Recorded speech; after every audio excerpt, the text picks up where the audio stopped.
precise shots with the power of 1,000 musket balls, and a lightsaber forged from the ancient Liberty crystals. Washington was the beacon of hope in the darkness that covered the 13 colonies. And then there was Benjamin Franklin, the Yoda of the Revolution. Wise, cunning, and always a few steps ahead, Franklin's mind was sharper than his lightsaber, which he personally modified to discharge bolts of lightning, perfect for frying any redcoat Sith foolish enough to cross his path. But the colonial Jedi were not without opposition. The redcoat Sith, led by the Dark Lord Cornwallis, had crossed the Atlantic, bringing with them the dark side of taxation without representation. Their red lightsabers blazed like the very flames of oppression, ready to extinguish the light of liberty forever. The battles were fierce, and the stakes higher than the price of tea in Boston Harbor. At Bunker Hill, the colonial Jedi held their ground, their flintlock blasters firing energy bolts that could punch through the toughest redcoat armor. With each pull of the trigger, a burst of light and smoke, a fusion of the old and the new. And who could forget Thomas Jefferson, the Jedi Knight who penned the Declaration of Independence with one hand while wielding his lightsaber with the other? It was he who gave voice to the rebellion, declaring that all men are created equal, with the inalienable right to life, liberty, and the pursuit of happiness, or, in this case, the right to take down a few Sith Lords. The final battle came at Yorktown, where the forces of light and dark met in a cataclysmic struggle. Washington and Cornwallis, Jedi and Sith, fought with the full might of the Force behind them. Flintlock blasters cracked through the air like thunder, while lightsabers sliced through the gloom, each swing a testament to the fight for freedom. And when the dust settled, it was the colonial Jedi who stood victorious. Cornwallis defeated, surrendered, and the force of liberty triumphed over tyranny. The Sith were driven back across the sea and a new hope was born, a republic where the force of freedom would reign supreme. But the story does not end there. Knowing that the dark side could rise again, the Founding Fathers in their final moments channeled all their power, their wisdom, and their hope for the future into one single powerful crystal, a crystal of liberty. They knew that one day the force of liberty would need a new champion, someone worthy to wield this ancient power and restore balance when the force of freedom was once again threatened. For generations, the crystal lay hidden, its power waiting for the right moment, the right person to awaken it. And then, one fateful day, it was discovered by a man named Austin Peterson, a libertarian, a modern-day freedom fighter who would fulfill the destiny set in motion centuries before.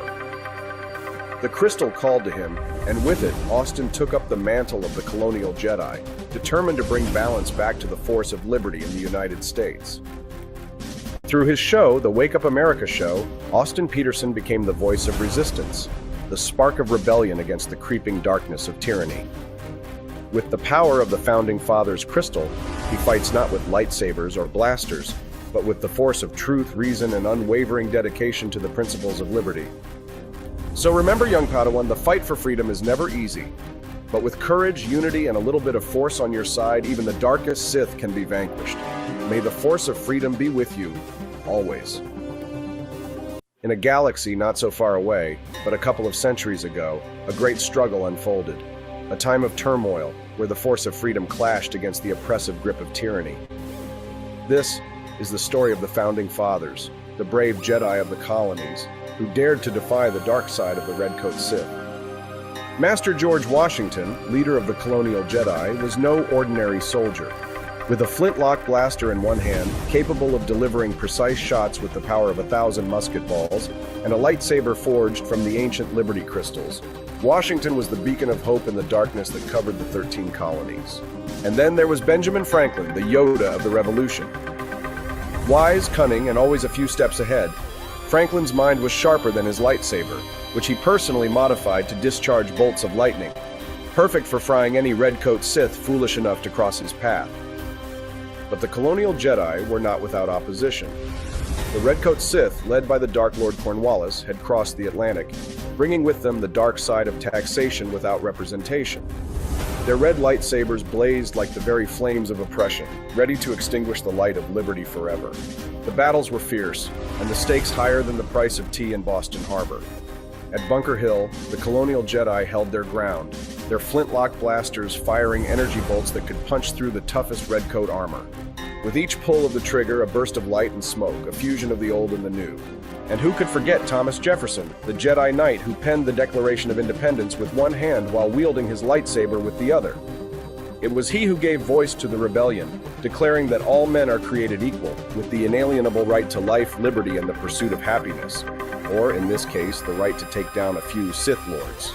The final battle came at Yorktown, where the forces of light and dark met in a cataclysmic struggle.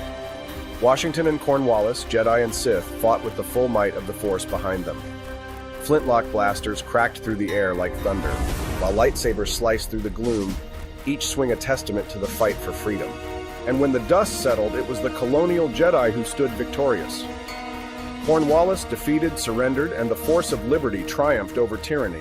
The Sith were driven back across the sea, and a new hope was born, a republic where the force of freedom would reign supreme. But the story does not end there. Knowing that the dark side could rise again, the Founding Fathers, in their final moments, channeled all their power, their wisdom, and their hope for the future into one single powerful crystal, a crystal of liberty. They knew that one day the force of liberty would need a new champion, someone worthy to wield this ancient power and restore balance when the force of freedom was once again threatened. For generations, the crystal lay hidden, its power waiting for the right moment, the right person to awaken it. And then, one fateful day, it was discovered by a man named Austin Peterson, a libertarian, a modern-day freedom fighter who would fulfill the destiny set in motion centuries before. The crystal called to him, and with it, Austin took up the mantle of the colonial Jedi, determined to bring balance back to the force of liberty in the United States. Through his show, The Wake Up America.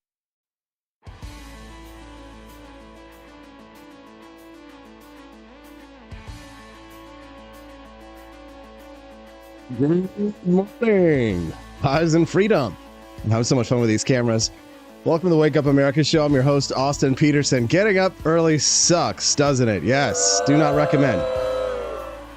But 3 out of 4 surgeons recommend that if you must get up in the morning, you should get up with AP for Liberty on the Wake Up America show.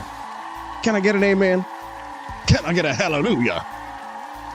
What's up, Floby Tenderson, LW78, Mighty Megatron, Caleb Vanderfeltz, Kermode Bear, all the fun peeps hang out live right when we start, don't we? Yes, pat yourselves on the back, you beautiful people. Are you part of the 4:30 a.m. club? Do you get up at around 5 a.m.? Is that kind of what it is for your schedule in order to get everything done? Yeah, it's not fun, but I'll tell you, you do get a big edge and advantage. So let's exploit it to its max. At 7:30 today, Trump lawyer Will Scharf joins us to talk about the recent assassination attempt. Not the one that happened somewhat recently, but the one that happened even more recently. His attorney, Will Scharf, comes on, talks a little bit about the case against the shooter. If I were Will Scharf, I would honestly be looking at investing in some level 4 ceramic plates if you're going to be hanging around with the Don these days. So we'll talk to Will Scharf, fellow Missourian Will Scharf, at 7:30 a.m. Central Time. Can you believe the kind of access we get to people on this podcast? One day we might get the Don himself. We'll see. At 8 o'clock this morning, we're going to speak to Rare Camellia about a subject that, I don't want to disappoint you, but might not make her blush. I know. I'll try and find a way to embarrass her. But at 8 o'clock this morning, Camellia will join us to talk about an article that I thought was interesting. In North Carolina, they're starting to require civics in not just K through 12, but in university, which on one hand strikes you as a good thing. It's probably a good idea that people know what the Constitution is, how many senators there are, et cetera, et cetera. There's 100, by the way, 100 senators. And I'm pretty sure that somebody got stumped on how many, was it Jill Stein or some like third party candidate the other day got busted for not knowing how many representatives there were and how many senators there were and how many Supreme Court justices there were. How many presidents are there, Jill Stein, or something like that? Anyways, do you think that it's a good idea to require something like that? Sounds good on the surface, but also it's kind of like, you're adults at this point, right? You're paying for this education. Yeah, it does get federal dollars, but a lot of it's coming out of the students' pockets. I mean, how much do we have to be sort of patronized to, especially by our state governments sometimes, which are, a lot of federal money goes in, so maybe they have to respect the Constitution. I don't know. It just strikes me as sometimes things like this tend to be what we call, it's kind of like the vis-a-vis the right-wing version of political correctness. You call it patriotic correctness, and it's kind of like, okay, it is university, so I could see both sides of this argument, right? People are stupid and they need to be led like sheep. And then also people are not stupid and they need to be led by sheep. Which side are you on? Let me know. You can send us a text at 573-319-1586. Courtney's been all over that stuff. She loves dunking on third-party candidates. Said 600 representatives. What? Without Googling it, how many representatives are there? You can text the show, like I said, at 573-319-1586. That's 573-319-1586. I know you guys are excited because I've got a million billion clips. We're going to talk about Mark Cuban wanting to buy X and Fox News. Is that a good thing? Could be. What do you think? What do you think, Harry? I'm just wild about Harry. It could be a good thing, but if he bought X, I think it's a no, God, no, Michael Scott. No, God, on a scale from SpongeBob cheer to Michael Scott, no, God, no, where are you on the whole he buys X and buys Fox News thing? Or you're in the middle at a cackling Kamala? I can first. As usual at 8:30 today. Oh no, at 8:30 today, not as usual, but as usual, we will be doing our Bow to Your Sensei, which is our new segment. Bow to your sensei. Bow to your sensei. It's getting closer to the night where I kick off my sensei tour of Jefferson City. It's just me in the local public parks and rec building, teaching karate class for the first time to a bunch of people, not even all dressed in Japanese uniforms. But you know what? It's a start, and I feel like Ralph Macchio in the final tournament of the Karate Kid. So for me, it's a victory.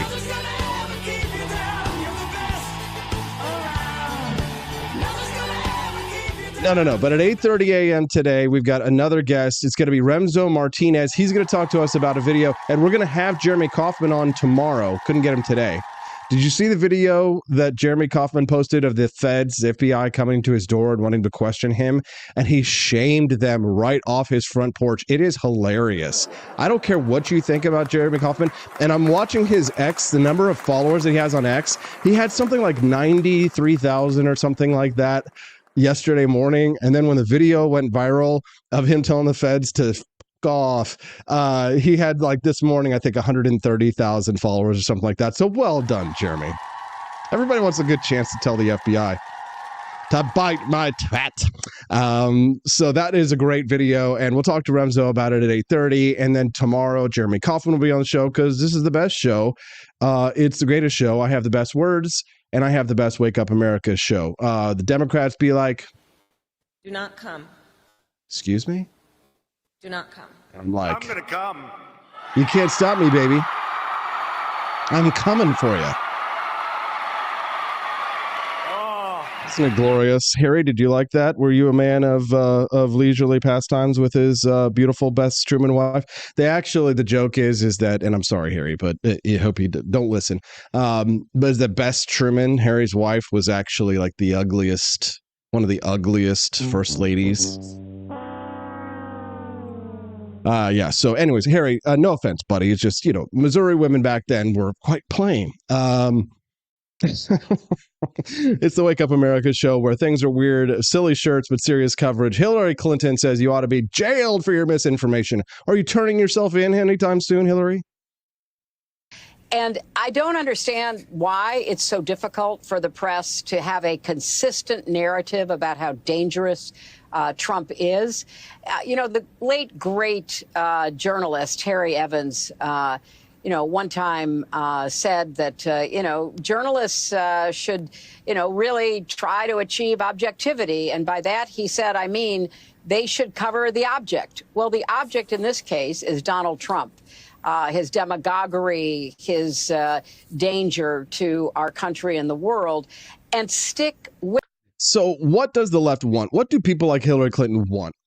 Well, first of all, they miss COVID something awful. They are so sad that COVID-19 is over because lockdowns and mandates and, forced jabs, all these kinds of things. This is the progressive playbook, right? And what is happening now is that you have people like Hillary Clinton and other leftist totalitarians here in the United States, and they're seeing what's happening in the United Kingdom, and they're seeing what's happening in other Western countries like Australia, New Zealand, and in some of the Nordic countries, and they think to themselves, well, this is an example of where the United States needs to go. We need to have this liberal totalitarianism, or as I think Jonah Goldberg wrote a book with the title Liberal Fascism. And it was obviously an oxymoron, but to the extent that Hillary Clinton, is a leftist, she wants to be able to have those FBI agents arrest people like Jeremy Kauffman for their speech. She wants to be able to enforce hate speech violations and arrest people for what they're calling misinformation / disinformation, which to the largest extent that possible that it's been in the last few years typically tends to be what is the truth, 3 months later after it's too late and the damage is done and the lies and the BS and the slander have had their way around the globe twice before the truth has time to get on its shoes. But Hillary Clinton longs for the type of authority over American citizens that the United Kingdom has over their citizens in being able to not only pay a visit to people like Jeremy Kauffman, but to take him away in handcuffs for exercising free speech. Now, I'd love to hear your thoughts on this one. Some people may agree or disagree. You can send us a text at 573-319-1586. If you have a question for the former president, Harry Truman is in the house. Hello, Harry. Libertarians say that you're a war criminal. What do you say about that? I'll tell you, these libertarians are retarded. I killed every single one of them. Hiroshima, just like I did Hiroshima and Nagasaki. Okay, well, don't kill us all, Mr. President. I won't kill you, Austin, because you're a good Missouri boy. Well, it's good to know. Good to know. Thank you, Mr. President. I can never nuke my hometown of Missouri. Missouri, I'm more stubborn than a Missouri mule. Well, the Wake Up America show is now into ventriloquism and doing impressions. I actually did do a ventriloquism for a brief period as a child. I had a ventriloquist puppet. It was the doll Bozo the Clown, and I don't know what I was thinking because then I read the Goosebumps series of books with like the puppet that comes to life. And I'm pretty sure that there were some like spooky movies that had like the puppets come to life, but mine was the Bozo the Clown. And I was like, there were some nights when I would see Bozo the Clown, and that weird effect where it's like moonlight and the faces, like you look at somebody's face or you're having a sleepover and their face starts to like morph and change. And it's like, oh my God, it's the demons, right? But it's just your eyes playing tricks on you. Just imagine what a Bozo the Clown doll sitting in the corner did to me as a little kid. Well, my ventriloquism career did not really take off after that, but I think we're all glad for that. It's the Wake Up America show. Things get weird. Have you clicked that like button yet? I'd love to have your support on the Wake Up America show. It's free. Just click the like button. Help us to get out the message of economic freedom and personal liberty. Let more people enjoy and experience a Wake Up America show. Share it with your friends. I'd love to have a recommendation from you to someone that you love or care about that you think might enjoy joining us here in the mornings. If today's your first time watching the show and you're not following us yet, underneath the Rumble button, you'll find or underneath the Rumble video, you'll find the button that says follow. Would love to have your follow. So please do follow us here. And if you're over on x.com, click that like button and then go ahead and repost it. There we go. All right. So what's next? Mark Cuban. We got 15 minutes until Will Scharf joins us, Trump's lawyer. Here's the thing about that. We're going to talk to him about the assassination, but I still got to get in the the Mark Cuban wants to buy X and Fox News story, which I'm going to get to like almost now. But just an FYI, you want to start get those Rumble Rant donations in, right? Little 2s and 5s and 10s and 20s, perhaps, maybe a 50 or 100 if you're feeling sassy, right? To unlock today's bonus content, which if we hit the $60 donation total, or if you make enough purchases at forlibertyshop.com during the live show, then that counts towards the $60 total to unlock the bonus content. Love to hear your thoughts on our bonus system. Have you guys been enjoying that? Is a great way to monetize the show. Is it cool? Does it suck? Do you like the commercials? Well, if you don't want to watch the commercials that I can't just produce commercial every day. But if you want to watch something else other than commercials, you can watch our little mini documentary. Today's is fascinating, and it is an article pulled from Reason Magazine about why prohibition may have killed actor Matthew Perry. So it's a good story, and I think you'd like to see it. So get those Rumble Rant donations in, or go to forlibertyshop.com and buy yourself a nice Halloween shirt. 10% off. Okay, cool. Ready to go? Okay. Mark Cuban wants to buy X and Fox News. Billionaire investor and reality television show host on Shark Tank says he would be interested in purchasing both Fox News and X for with some caveats. Cuban expressed his interest in an interview with Wired after writer Lauren Good asked him about the boomer generation, or as he calls it, the Fox News generation. You buy Fox News, Cuban said when asked how the generation could be fixed. If I had enough money to do it, which I don't, I'd buy it in a heartbeat. He posits that it would take between 15 and 20 billion to turn the network around, and he simply doesn't have the cash. The billionaire also expressed interest in purchasing X, formerly Twitter, but said that was a pipe dream because Elon Musk would never sell it. Not to mention there's also an ongoing feud between the two. Cuban has been critical of Musk and accused him of controlling algorithms to push agendas. In a response, Musk called out Cuban and said X's algorithm was open source. Interesting. So obviously, Mark Cuban is a left liberal, and while he has some capitalist instincts, he's always been very firmly in the Democrat camp. And Elon Musk's purchase of X is more than a capitalistic endeavor. I know he's trying his best to monetize this platform, but the fact is that it's not profitable yet. It's a labor of love for Elon. We all know that Elon's taken one for the team in order to be able to have free speech on X. We need Elon Musk to own it in order to allow people like you and I to have a conversation. If you're listening right now on X, for example, then you know that this platform is radically different than it used to be before Elon Musk controlled it. Thank you to Quest Fanning and Lucas Liz for your donations. We appreciate that. I'm going to take a screen capture of that question that you had there, Liz, so I can remember it, so I can hopefully remember to ask Will Scharf about that. Quest Fanning says he likes how British law lumps together violence and incitement with hate speech, anything about migrants. It's like the Mitch Hedberg joke about trick questions. Have you ever tried sugar or PCP? We're going to be having a great time with Trump's lawyer at 7:30, so you don't want to miss that. A little bit, about 12 minutes or so from now. But just to close off the Mark Cuban conversation, I'd like to say that I wouldn't write Mark Cuban off for being able to take something like Fox News and turn it around. If it's possible, probably someone like Mark Cuban could do it. I say this as a political critic of his, but an admirer of his work in other ways.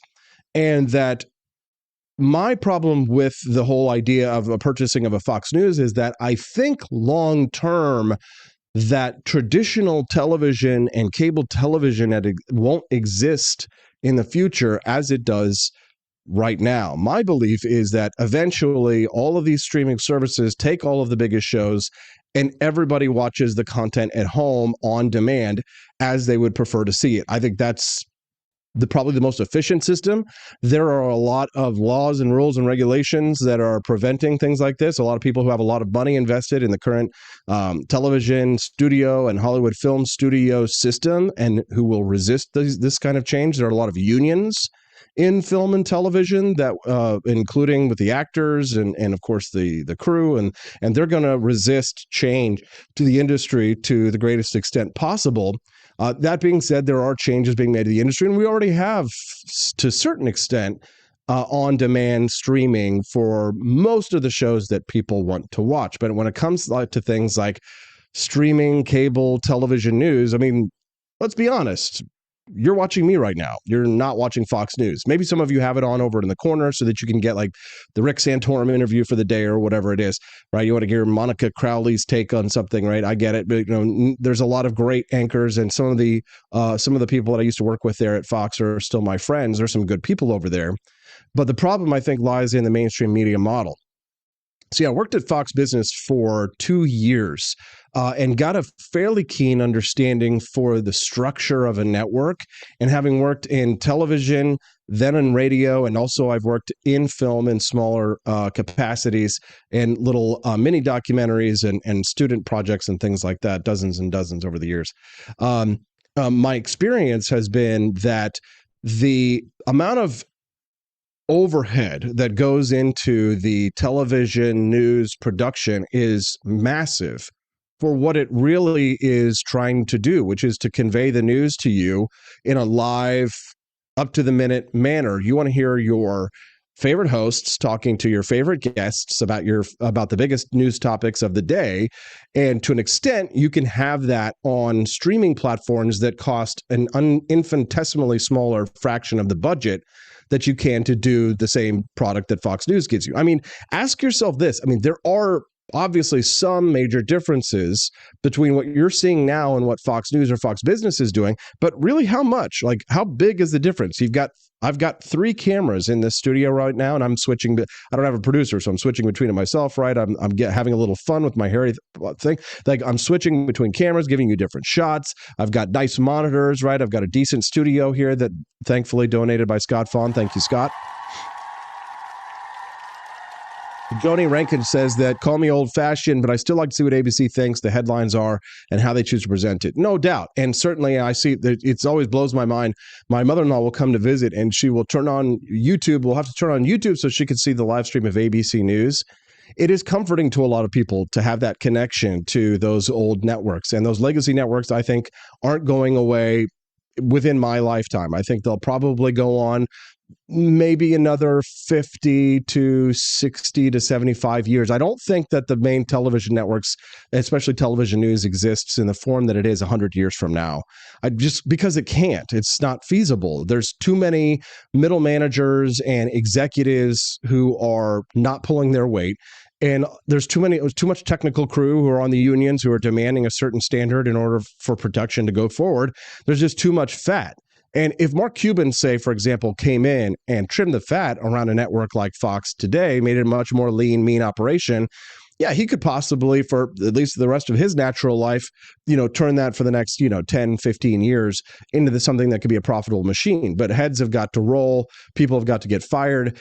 You also have a lot, it's a publicly traded company. The Murdochs own it. It costs much more money than even Mark Cuban says he has, which is, of course, a major hurdle. So it's possible that some of these news organizations just crash, just go out of business. The government would never step in to bail out Fox News, but do you think they'll step in to bail out CBS News or ABC News or NBC News or any of those institutions? You're damn right they will. The pro-government institutions will get bailed out. Maybe if Mark Cuban owns Fox News, he'll call up his buddy Obama or Joe at the beach, and in his final stages of dementia when he's drooling at the mouth, Biden will be like, say Fox News, because Mark Cuban owns it or something like that. That's how the world works, right? It's all cronies, right? It's all who you know, right? Who you know and who you blow. So when it comes to the question of Mark Cuban buying Fox News, could he turn a profit with it in his lifetime? Yes, I think so.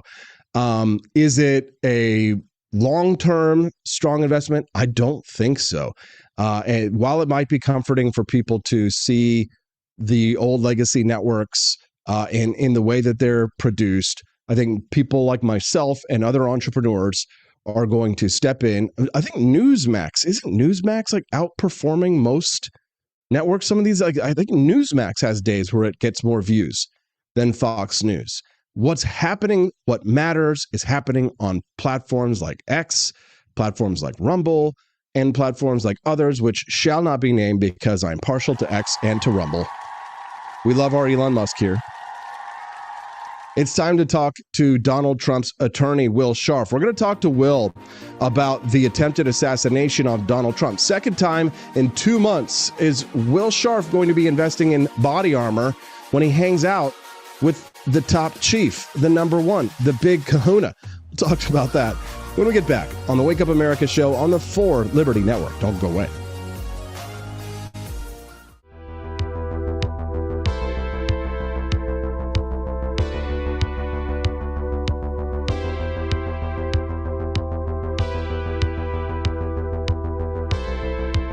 If there wasn't going to be somebody who was a fiery champion of liberty, somebody who would get out there and who would be aggressive, and if they wouldn't do it with more fire or passion than I had, then I would go and I would fight this battle for us. I've fought for the principles that we all share. Parties tend to be secondary to me. We're here because we believe in the principles of liberty. I am not a perfect messenger, but I think I'm a damn good one. This is a replica of our first president's flintlock pistol.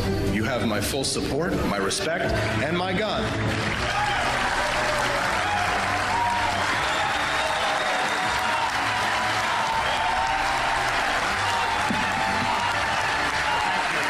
I think that the heart of my philosophy is much more libertarianism than well, that's the fashionable word these days, I guess. A conservative is no longer just that. He's a libertarian and always has been.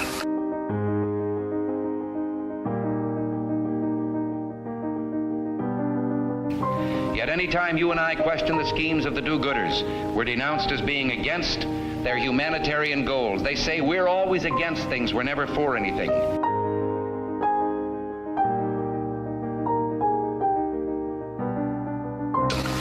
What is fascism? Fascism is private ownership, private enterprise, but total government control and regulation.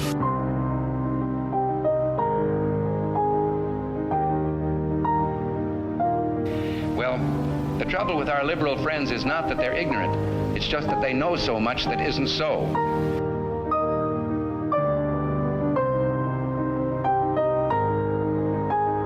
If we lose freedom here, there's no place to escape to. This is the last stand on earth.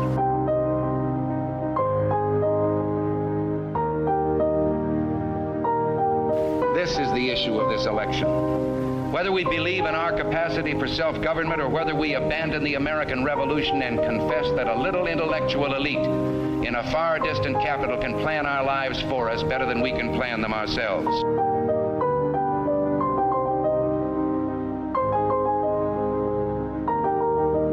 The conservative, so-called, is the one that says less government, get off my back, get out of my pocket, and let me have more control of my own destiny.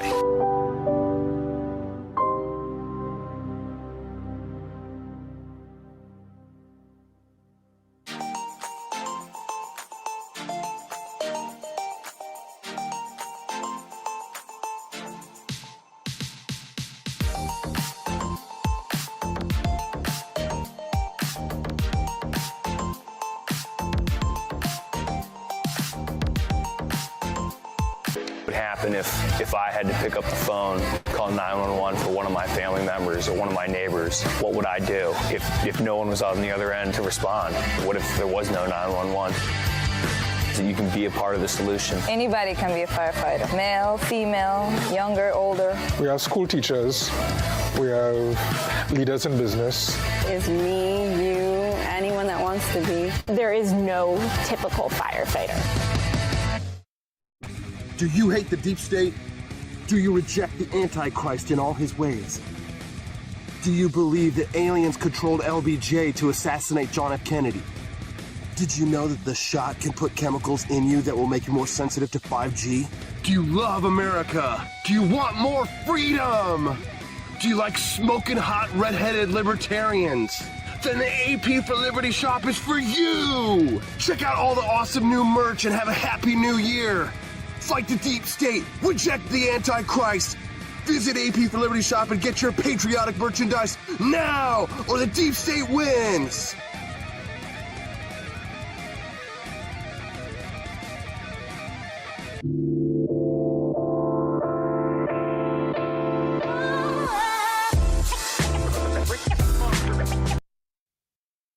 Not so far away, but a couple of centuries ago, a great struggle unfolded. a time of turmoil where the force of freedom clashed against the oppressive grip of tyranny. This is the story of the Founding Fathers, the brave Jedi of the colonies, who dared to defy the dark side of the Redcoat Sith. Master George Washington, leader of the colonial Jedi, was... Good morning. Rise in freedom. I'm Austin Peterson. You're watching and listening to the Wake Up America show on the 4 Liberty Network. Why are all my friends fighting? Everybody in the chat just beating up on each other. That's just not a great way to start the day. We're trying to feel groovy here. It's morning. We got enough problems starting our day, guys. Can we please play nice? Click the like button and subscribe to the channel if you've been enjoying the content that you've been hearing and seeing so far on the Wake Up America show. The like, the follow, that will be ensuring that you're finding us tomorrow morning live at 7 a.m. Central Time. It's 5 days a week, the Wake Up America show. We like to say it's silly shirts and serious coverage. My next guest is serious as a heart attack. He's Donald Trump's attorney here to remark on the attempted assassination, at least the most recent, not the one that was recent, but the one that's even more recenter. Donald Trump's attorney, Will Scharf, joining us live right now. Fellow Missourian. Good morning, Will. Welcome to the show. Great to be with you, Austin. Sorry I missed the silly shirt memo. You look something like out of Saved by the Bell or something like that. I like that. Yeah, we're very dipped in nostalgia here on the Wake Up America show, Will. Next time I'll get you one that you can, like an AC Slater tank top that you can wear. Love that. Got to show off the guns at every opportunity. So, Absolutely. Will, have you considered buying level 4 armor plates when you're hanging out with your buddy Donald Trump anytime lately? It's kind of funny, but also serious. I mean, this is insane, and it's a natural result of what the Democrats have been doing for the last 8 years. When they call President Trump the next Hitler, when they call him a threat to democracy, when they say that he's going to overturn the American Republic if he's elected, that's almost naturally going to lead some of these crazies on the left to do what we're now seeing.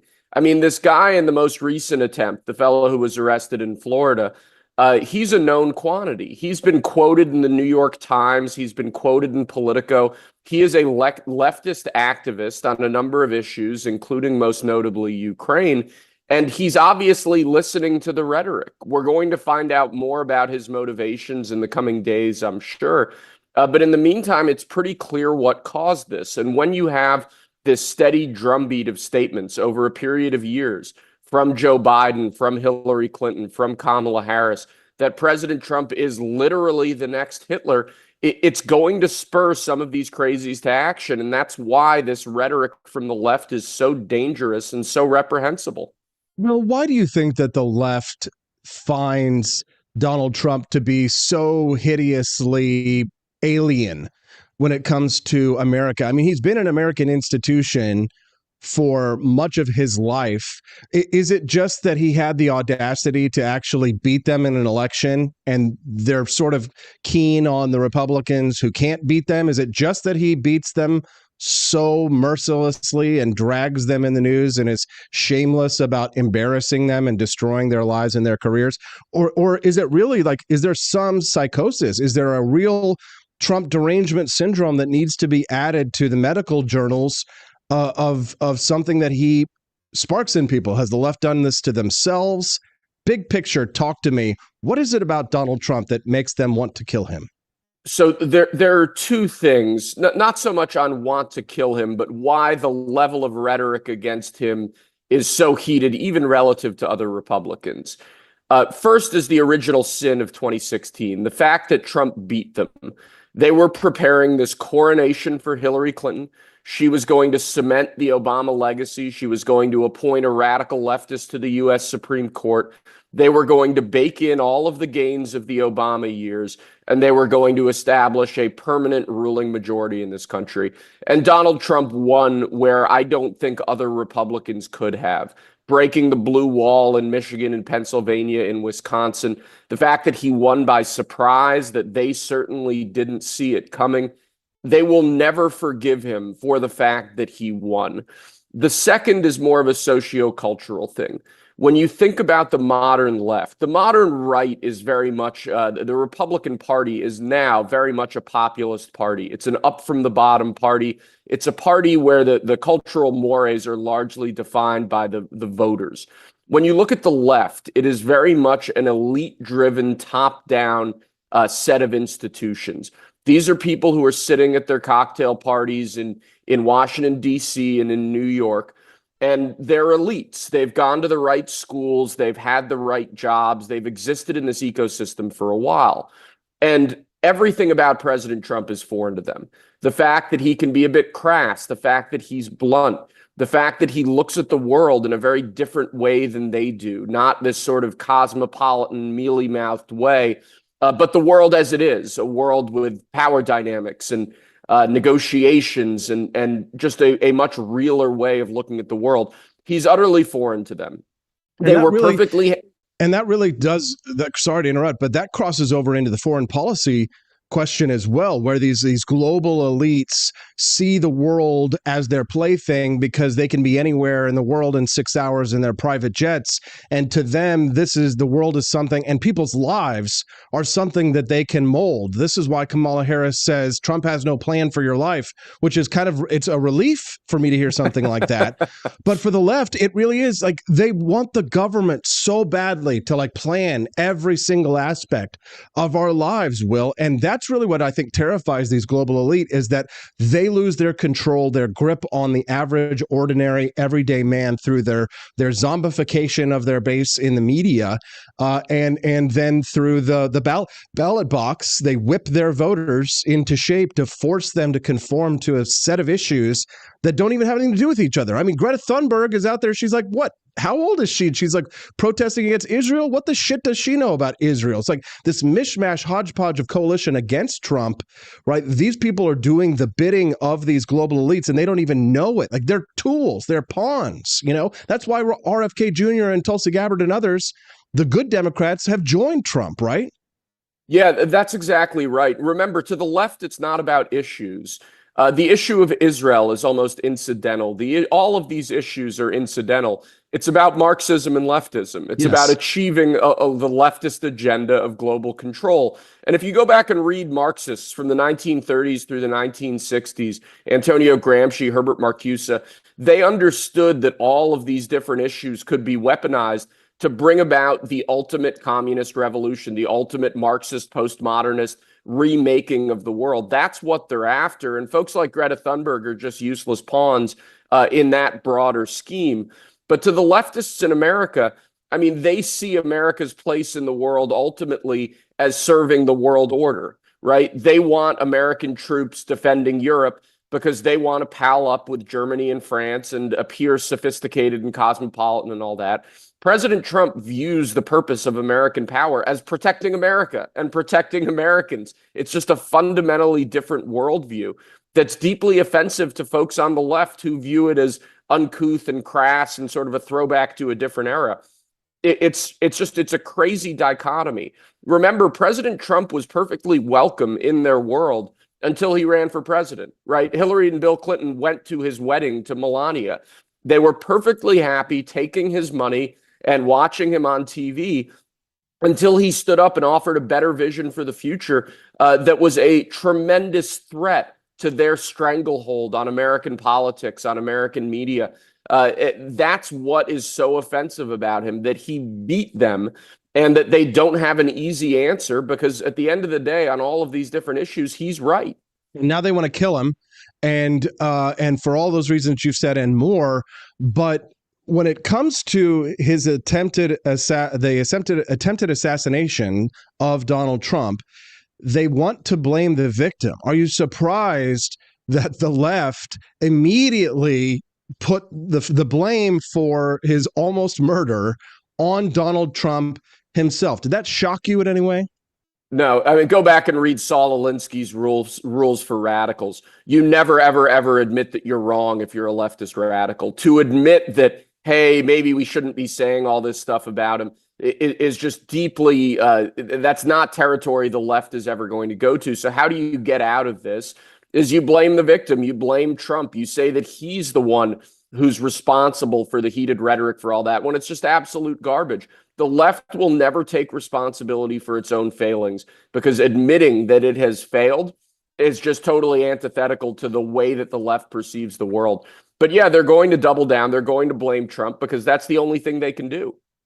If you're just tuning into the Wake Up America show, good morning. I'm Austin Peterson. We're glad to have you here. If you're enjoying this content, click the like button and follow the channel here at rumble.com/AP for Liberty. I'm speaking to Donald Trump's attorney, Will Scharf, about, well, not just the attempted assassination, but the reason why the left wants Donald Trump dead. Now, if they can't have us dead, Will, they will be fine with our enslavement. And they plan to do that by vote. They plan to do it just like Hitler did, democratically, taking power in bits and pieces until there is nothing of our constitutional processes or freedoms left. And the Supreme Court seems to be the last bulwark that we have. Probably the best argument to vote for Donald Trump is due to his Supreme Court picks from last time, the possibility that if the unfortunate should occur, we lose a conservative Supreme Court justice, or maybe even one retires in the next administration, then we could potentially replace them with someone, oh, I don't know, maybe like yourself, if he would point you to a position such as that, Will. But in this scenario where Donald Trump loses, do you think they'll cheat? Do you think that they'll go to Pennsylvania, they'll find a judge like they did last time who will just let the mail-in absentee weirdo ballots pour in? Are the illegal immigrants going to be crossing the line and heading into the ballot box? I mean, do you expect the Democrats to do everything up to and including breaking the law to win this election? Yeah, look, the Democrats have been lying, cheating, and stealing their way to elections for decades, if not centuries. I mean, this goes all the way back to 1824. When you look at really the DNA of the Democrat Party, remember Joe Kennedy in 1960, I'll pay for a win, I won't pay for a landslide. This is what they do. They don't really care about fairness. They don't really care about our election system. It's instrumental to them, and their goal is winning, and they're going to try to win at all costs. In 2020, we saw a manipulation of the COVID crisis, this sort of manufactured COVID crisis, to basically drive a truck through our system of election integrity. They flooded the zone with illegal, unverifiable absentee ballots. You had the Zuckerbucks issue. They manipulated the media. They pulled out every trick in the book to prevent Donald Trump from winning because he was a wildly popular president. We are going to see exactly the same playbook play out in the next couple months. It's already happening. Fortunately, they don't have a COVID pandemic to hide behind this time around. And frankly, the RNC and President Trump's campaign are just in a much better position and much better equipped to combat the left now than they were in 2020. So I'm hopeful. There's going to be a quantum of fraud in every election. My guess is that historically it was something like 1%. My guess is that in 2020 it was as high as, let's say, 5%. This time around, it's going to be probably not back to that historical norm, but also not where things were in 2020. And that's what President Trump is talking about when he talks about making this election too big to rig. If we get every conservative out to the polls, if we make sure that there are enough good, valid ballots in the system to overcome whatever shenanigans the Democrats play, we're going to win. But the key thing is that conservatives can't get dispirited. They can't get disheartened. We can't just throw our arms up in the air and say it's all rigged. It doesn't matter whether we vote or not. We've got to get out there and we've got to give ourselves every chance to succeed. And that starts with mobilizing voters. It starts with making sure that our people get to the polls and validly cast ballots for President Trump, for other Republican candidates, that we do everything we can to make sure we win this election. Speaking of every chance to succeed, Will, I'd like to ask you specifically about a little bit more of a deeper philosophical question here when it comes to the will to power. In the desire to succeed, the left will stop at nothing up to and including the attempted murder of President Trump. The thing that sets conservatives and libertarians aside from even perhaps populists or leftists, and many leftist populists, are the limiting principles by which conservatism and libertarianism holds itself back from the use of power for political purposes.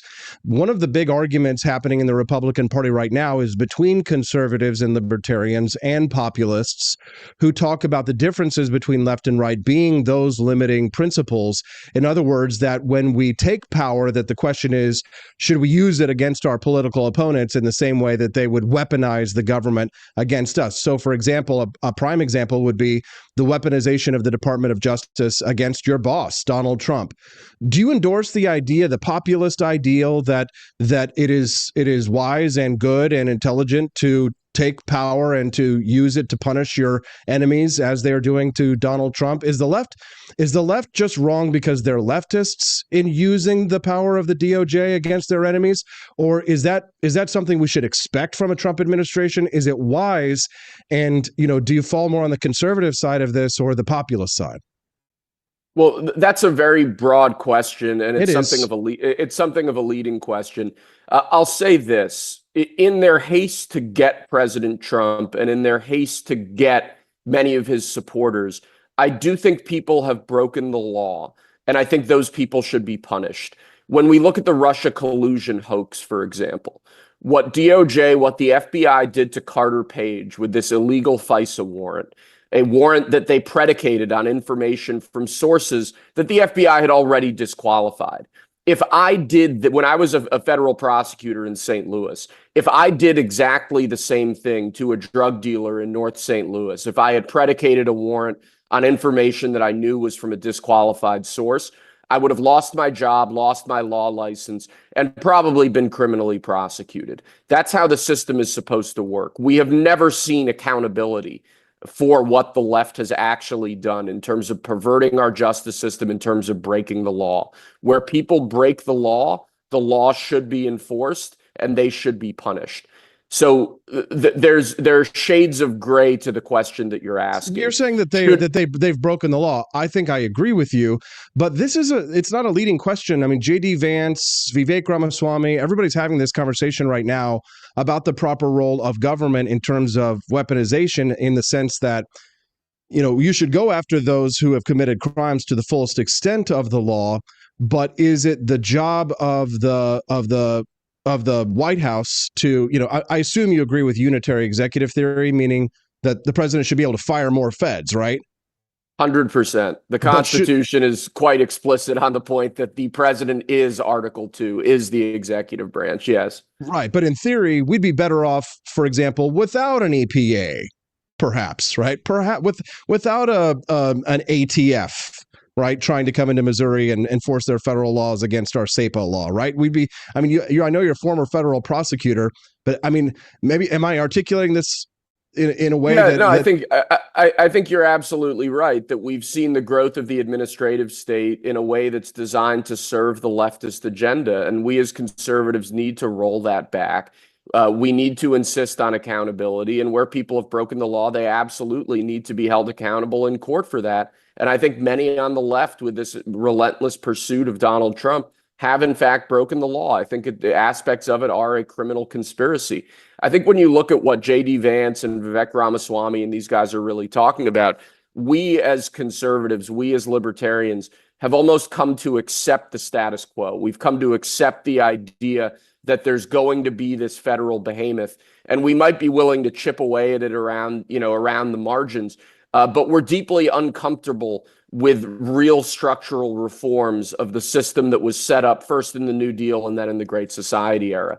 So when we think about what Republican government should look like, when we think about what we're actually trying to achieve by electing a Republican president, I do think that we need to break that dynamic and break the existing paradigm in real significant ways.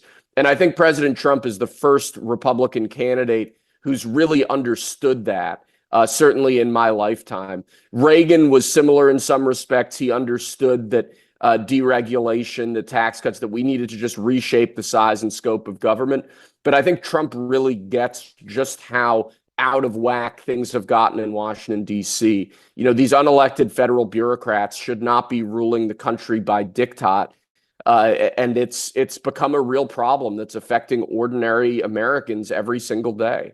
I think I understand from an electoral perspective why a Republican would say we're not going to cut your Social Security or we're not going to cut your Medicare. But I would hope that at least on some visceral level that there is an agreement or an understanding amongst Republicans that we are not the party of the New Deal. We are not the party of the Great Society. And no matter how much even Ronald Reagan accepted the New Deal in his Time for Choosing speech at Barry Goldwater in 1964, that the Republican Party truly does reject ultimately the centralization of power in Washington, D.C. and seeks a more federalist approach. But this is a much longer conversation we'll have to have on another show. Will, I impress all my friends that I have such incredible guests on my show, like Will Scharf. I do. They're like, oh my God, Donald Trump's lawyer is on Austin Peterson's show. I just tell them, they're like, how did you get him? I'm like, well, we're both Missouri boys. So, Will, I'd love to hear about what you're working on now. And obviously, you're helping out Donald Trump, working as his personal attorney. Is that full time now? And what are your plans for the future? Yeah, look, we're working hard. We have a lot of work in the coming weeks. We actually just filed a brief in one of the E. Jean Carroll cases on Friday. We had oral argument in the other E. Jean Carroll case the week before. Coming up, we have a major oral argument in our appeal of the Letitia James case. This is the New York civil action where they hit President Trump for almost $500 million in disgorgement, even though he did absolutely nothing wrong. We have more work coming up in D.C., in Florida. We have an appeal of the dismissal of the Florida documents case.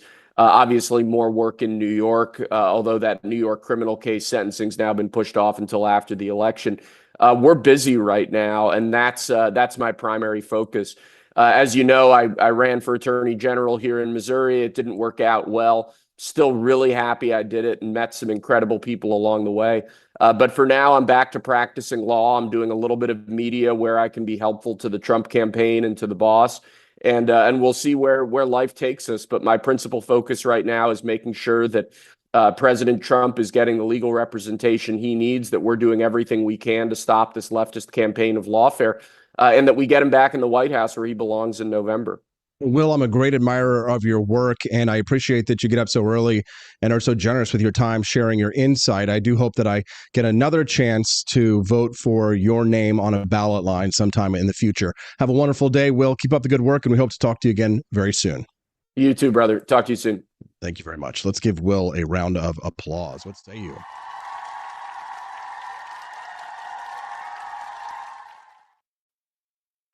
How can I help you?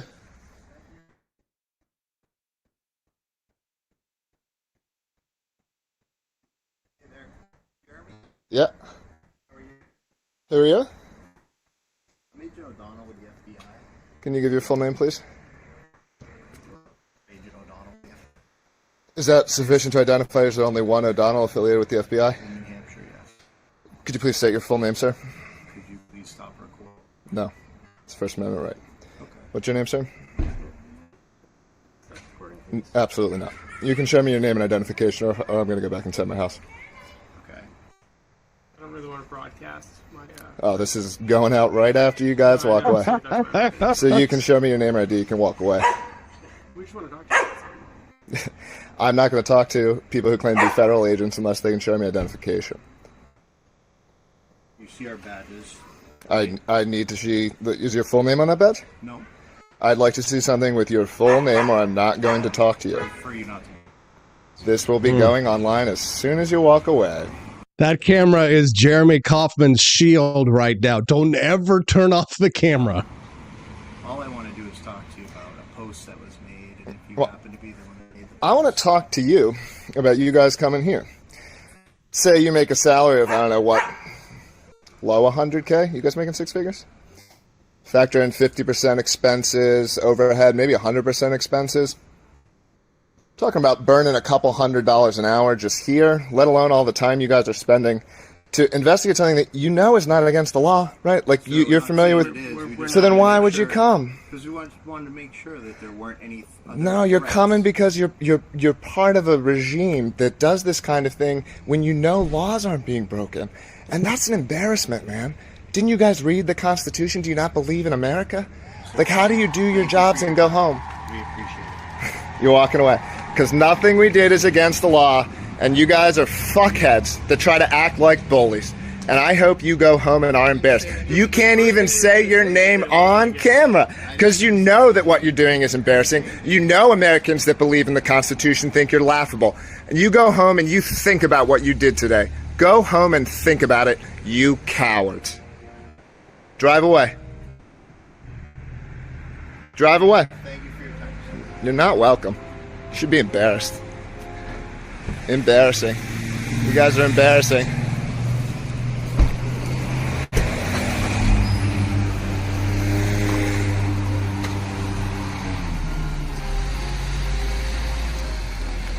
Yes. From now on, it's going to be America first, okay? America first.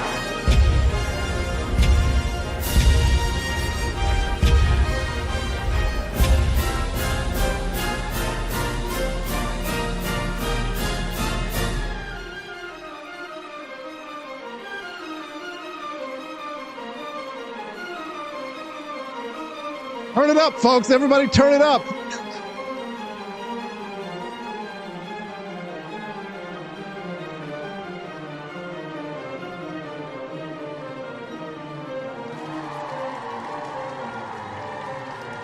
Yes. Do not come. Do not come. I'm gonna come.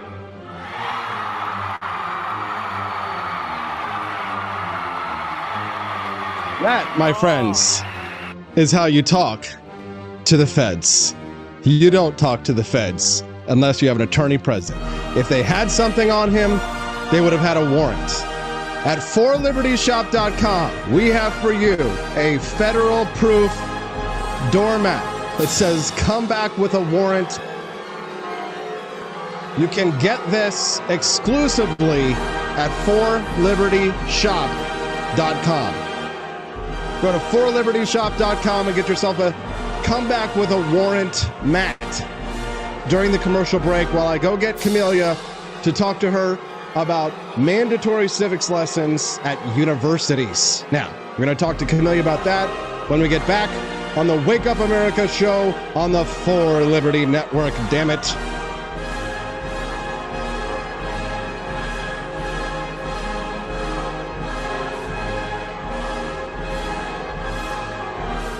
Years ago, we started this journey together, bringing you the Wake Up America show every morning. I couldn't have done it without my incredible wife, Steffi, who's always by my side, and now our beautiful baby, Hazel, who's already getting used to studio life, waiting patiently during Freedom Family Fridays. But what truly makes this show special is you. Your donations, your purchases from forlibertyshop.com. You're not just supporters, you're family. Together we've built something amazing, and we're just getting started. Thank you for being a part of our family. Here's to many more years of Wake Up America. I'm Donald Trump, and I approve this message. Believe me, Austin Peterson is the best. He's got the greatest Wake Up America show I've ever seen. Whenever I tune in the mornings and watch the live stream, let me tell you, he has got the absolute best content. I love his guests. It's just a total blast to watch, and I highly endorse and recommend the Wake Up America show. It's terrific, believe me. Is the outdoor of your home about as exciting as a library? Then spice it up and unbore your space with our custom metal signs. Crafted with love and a bit of libertarian magic, you can customize your own metal sign at ap4libertyshop.com. So head to ap4libertyshop.com, customize your own metal sign today.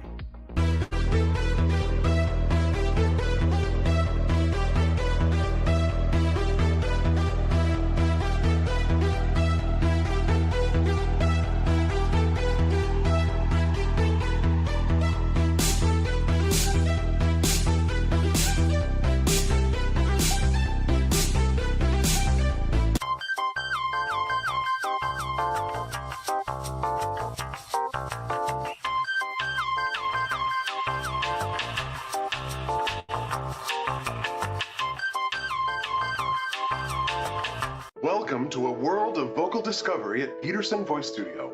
I'm Justin Peterson, here to guide your musical journey. Envision a place where your voice reaches new heights, where every note tells a story. We embrace all singers, from the enthusiastic shower vocalists to aspiring stars, ensuring each voice finds its unique rhythm and tone. Are you ready to elevate your voice? Visit petersonvoicestudio.com and sign up for remote lessons tailored just for you. Let's begin this melodious journey together.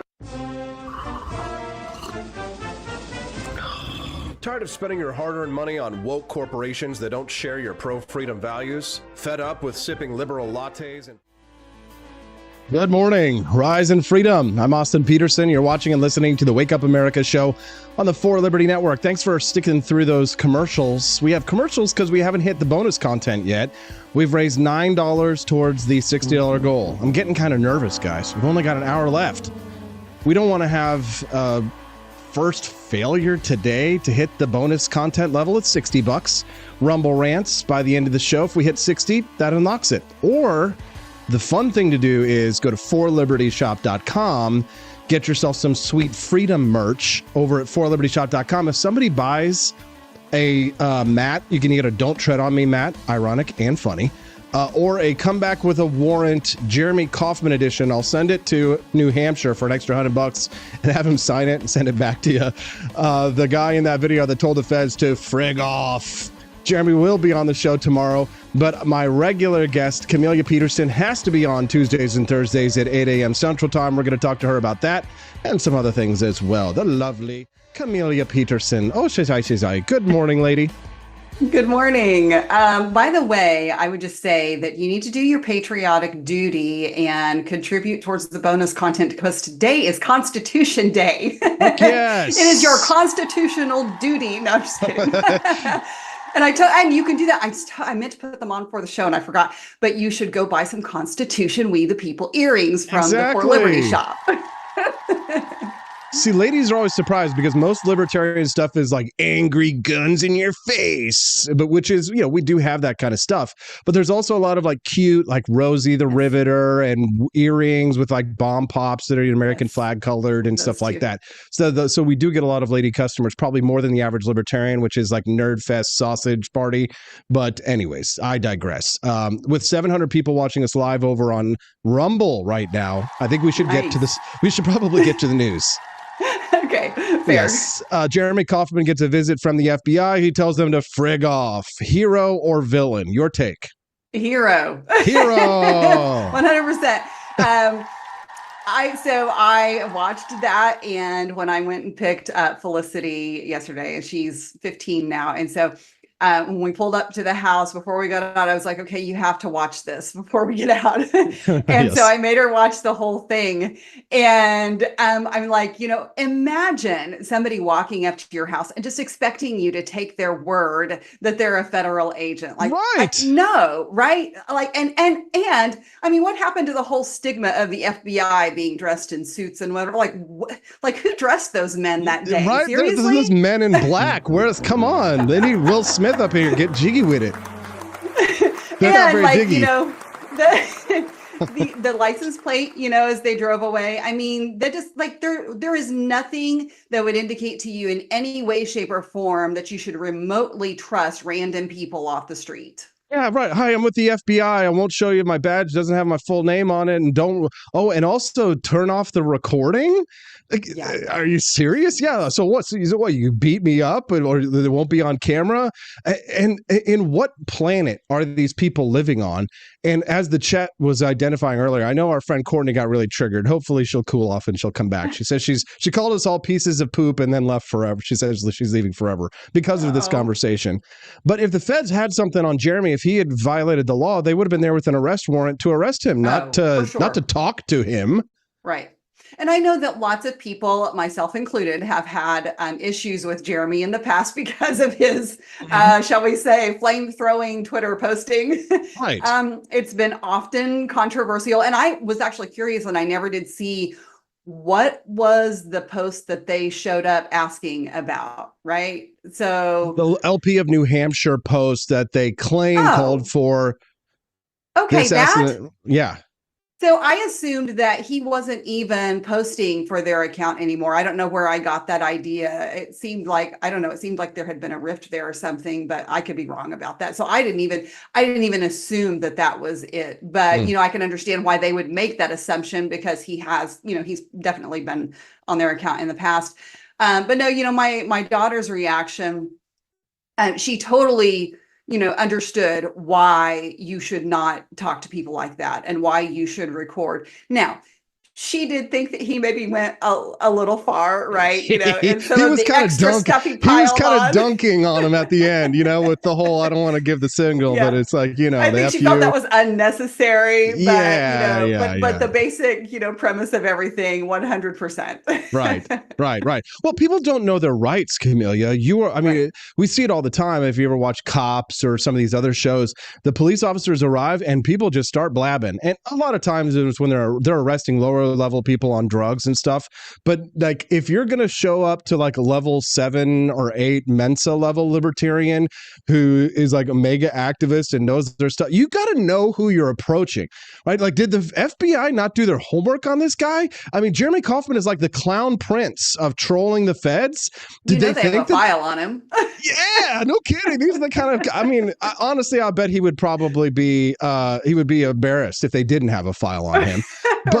But unfortunately, for the sake of argument, let's say that they didn't, let's say the bumbling, fumbling feds are exactly what we think they are. Idiots who don't do their homework and who are government slags on our budget and sit around eating donuts all day like a bunch of weirdos, and spying on people and being perverted. But let's say, the feds had even done the minimum amount of research on the person that they're going to approach. It makes me wonder what's going on in the FBI, just because it struck me as the event that we saw in the UK where they come to the door about the speech codes and things like that. Right. It's a lot of this stuff is knock and talk or whatever. And I'm going to talk to Remzo about this too in even more detail. But it's kind of like, what are you? I can't be like the conspiracy guy because I just think that the feds are more retarded than they are malevolent, right? This shows me that they're incompetent, right? Sure. And here's the thing. It's like, where's the line? There's a difference between, somebody who, posts something controversial, and that was probably a little too edgy, but whoever posted it, whatever, but it's still like free speech. However, that's different than, the time they showed up at that guy's house who'd been posting on Facebook. But they were like, he wasn't just like one-off thing. Like, he was constantly posting direct bodily harm threats, to the president. And so, if something like is a repeated pattern, and I can understand showing up and checking that out, right? I hope that, our president, whoever that is, will be protected, in that way, and that caution will be shown. But there's you have to have a line, and this certainly did not meet that criteria. Camelia Peterson, we deem thee to be libertarian, real libertarian for a day. Oh, thank God, got my card back. You got your card back. John Rail, thanks for buying some Founding Flavors coffee at the shop. We're now $28 towards the $60 goal of that bonus content. We appreciate it. Hope some other people will head over to forlibertyshop.com this morning during the show and do a little shopping to help unlock that bonus content. Today's is juicy. Why Prohibition Killed Matthew Perry. You're definitely going to want to see that mini documentary after my interview here is done with Camelia. Before we go to our 8:30 guests, we got a lot of guests today. Camelia, civics education, right? I learned how to not talk to cops by watching the ACLU training video of why not to talk to cops. I've watched, the times that I've been pulled over, I have been able to successfully defend my rights and defend myself from some what would have been unnecessary traffic tickets for whatever reason, simply for the fact that I follow the law to the best of my ability. But when something happens, a lights out or something like that, I just don't talk. I don't admit guilt. I don't do any of this kind of stuff. I just don't say, they're like, do you know how fast you're going? I'm like, do you know how fast I was going? Right? Answer every question with a question to that extent. Right. And it's got me and my friends out of a lot of trouble. But most people don't know their rights. And when I see what's happening in North Carolina, for example, with this story I sent you about the mandatory civics education, at first blush, I thought, oh, well, it's mandatory civics. What are we talking about? K through 12? No, we're talking about fully grown adults at university paying their hard-earned money have to go and get a lecture on the Constitution and on their rights and the role of government, things that we should have learned in third or sixth grade or something. No offense, right? But I mean, it was funny because the officer who, like the Marine officer who was pushing this program in North Carolina to get civics in university, is said that 30% of West Point students fail the civics, the American citizenship test that they give to immigrants. Even West Pointers, like 30% of them fail it. They should be the most patriotic Americans there are. But when it comes to regular education, it's like 80% failure rate. Can't even do like 7 out of 13 right. So What do you think? here's one of the big problems with this, because you're right. We get this education in like third grade, but then we never touch it again. Right. So that's part of the problem. And, I'm a little conflicted about the government requiring educators to, give certain classes. However, the distinction is that this is government funded education. And if we are going to fund higher education with our taxpayer dollars, I don't have a problem with requiring people to know what their duties as citizens are. But I do think from an educational standpoint that how much better off, because, we're American citizens. We take it for granted. We're born here. We really don't have to do the work to come here or stay here. So it's easy. It's easy. We're here, right? We don't need to worry about it. But I do think it would be a great idea, because this is how we learn. Like, we don't just hear something once and learn it. Not the vast majority of people, some people, but very few. Like, it takes, layer upon layer of repetition, and kind of this circular spiral learning. And so, if we have this in third grade or whatever, we should be repeating this, and at a slightly higher level, like in every incremental, grade class, whether it's, you get it in grade school, junior high, then you get it a little bit more advanced in high school, and then you get it again in college. But even in high school, there's nothing wrong with going back and let's review the very basics of things, but then let's dive in deeper. And I think that this is partly a failure to teach children properly in ways that will stay with them. Because we forget, I'm not sure, I didn't have time to go look, but I don't know what my score would be on the citizenship test right now, right? But I do know the three branches of government. Here we go. Hold on one second. You know what I'm going to do here? Here we go. Camellia, I'm going to go get a practice sample test for you. But in the time that I'm doing this, that I'm searching this up, Camellia, and I'm going to have ChatGPT do it just to make it quick and fast rather than do some click-through website or whatever with ads. Is I'd like you to comment on the whole Mark Cuban buying X and Fox News concept. Do you have an opinion on that story? Well, okay, so I have not seen the details of this, but I heard about it. No, first of all, I'm not a fan of that. Just because of what I've seen of his philosophy and approach to things. But is he seriously thinking about that? Yeah, not really. He says he can't afford it, but in terms of the question is really about what Mark Cuban could do to Fox News ideologically and what he might do to X if he could ideologically. Sure. Well, and this is where the free market, could come back to bite us sometimes if we don't agree with it, right? True. But it's also how we got Elon Musk owning X and it being so much better. So I can't no, I don't think it would be a good thing, but should he be able to? Yeah, unfortunately. All right. Well, in the time that you took to answer that question, Camellia, we pulled up a U.S. citizenship test for you, and everybody gets to play along. I knew I would find something to embarrass you. Oh, Camellia, it starts easy and it gets harder and harder. What is the supreme law of the land? Is it A, the Declaration of Independence, B, the Constitution, C, the Articles of Confederation, or D, the Bill of Rights? I mean, I love the Declaration, but it should be the Constitution. That is the supreme law of the land. Congratulations. What does the Constitution do? A, declare independence. B, protect individual rights. C, establish political parties. Or D, set up the military. Well, I certainly hope it protects our individual rights. You would hope, but Camelia, I'm sorry to say. I know. It hasn't done It's that. kind of like, I love what it's supposed to do. What that's not its fault, right? But like what we actually do in practice has been a little different. Yes, true. So in theory, it protects individual rights, but in reality, it sets up the military. Yes. What do we call the first 10 amendments to the Constitution? A, the preamble.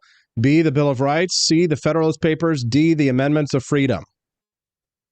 Bill of Rights. Correct, I'm so glad these Camilla. are multiple choice. I did it to you. I did that for you on purpose. Thanks. Make it easy for you. The idea of self-government is in the first 3 words of the Constitution. What are these Well, they're on my earrings. What do they say? We the people. We the people. Camelia, so far, you're looking like an American citizen. So the we the people is the preamble, though, right? Yes. Yes. Right. The first 10 amendments to the Constitution is the Bill of Rights. Sure. And we the people is in the preamble. Right. So I was going to say, and if you homeschool and you learn all of the history songs and things like that, you will have the preamble memorized because there's a song for it. Wow. And how does it go? I'm not singing it. Why? That sucks, next Camelia. question, please. Next question. What is an amendment? A preamble. B, an introduction.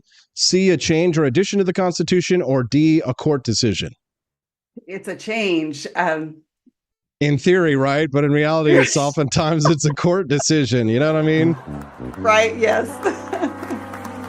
With 880 people tuning in live to the Rumble channel, I have to say thank you. And I think there's maybe over 1,000 over on x.com. Thanks, guys. Nice.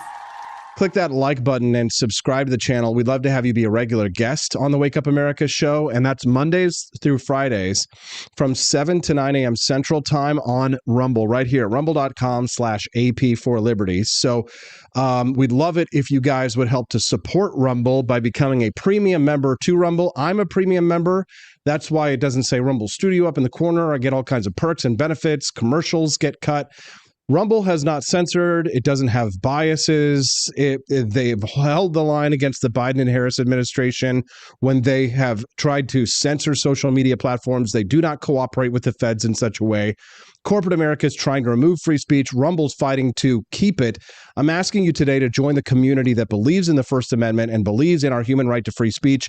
Rumble is offering $10 off with the promo code STUDIO. If you purchase an annual subscription, go to rumble.com/premium and use promo code STUDIO. If you have the means, go to rumble.com/premium, become a premium member. There's all kinds of perks and benefits, a whole list of them that you can read clicking on that link that you see live right now on the channel. Thank you to Rumble for that. We appreciate it. My dad, John D. Peterson, says he's listening and he's headed to work, texting in. Thank you, sir. Good morning, sir. Good morning, Papa Peterson. Good morning. Glad to have it. We're joined by so many new names and faces over in the Rumble chat. I love to see it. Switzerland Play IT joining us for the first time here today. Switzerland, we hope you become a regular guest. We're talking to Camelia Peterson about the citizenship test. We've got Remzo Martinez coming up at 8:30 in just a few minutes, but I just want to torture Camelia for just a couple more minutes if we can. What is one right or freedom from the First Amendment? This time I'm not giving you multiple choice. Name one of the rights. I mean, so the one we all think about is free speech, right? And there are others in there, and I'm like Incorrect. Everybody else. Wrong. If I were if I were Snopes, or if I were a leftist mainstream media or outlet, I would say wrong. It's not free speech. It's the freedom of speech. We determined this to be a lie.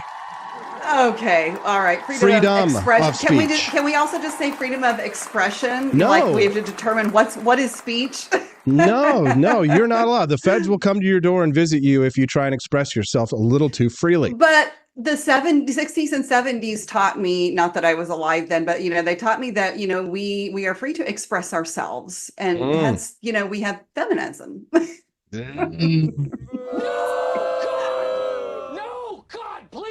Who's in charge of the executive branch? Well, these days that's debatable. Good point, Camelia. Good point. Some corpse that's on the beach that's having a weekend at Biden's out in Delaware, Rehoboth Beach. Funny, Camelia, but yeah, the president, right? How many U.S. senators are there? If you get this right, then you're smarter than Jill Stein. And it's not, Lord. We're playing a game. It's no longer, are you smarter than a fifth grader with Jeff Foxworthy? It's now, are you smarter than Jill Stein or any third party candidate at all whatsoever? Very low bar. Okay, so here's my question, I guess. So 2 senators per state, so I'm going to say 100. But are there any other than the 50 that get representation in the Senate at all? They do not get representation. So, like you're talking about, like the Isle of Guam, they have they don't have senators. DC has a non-voting member in the Congress, but they don't count. Right? They don't get to vote on things that until they get statehood. Which, please, God forbid, that never happen.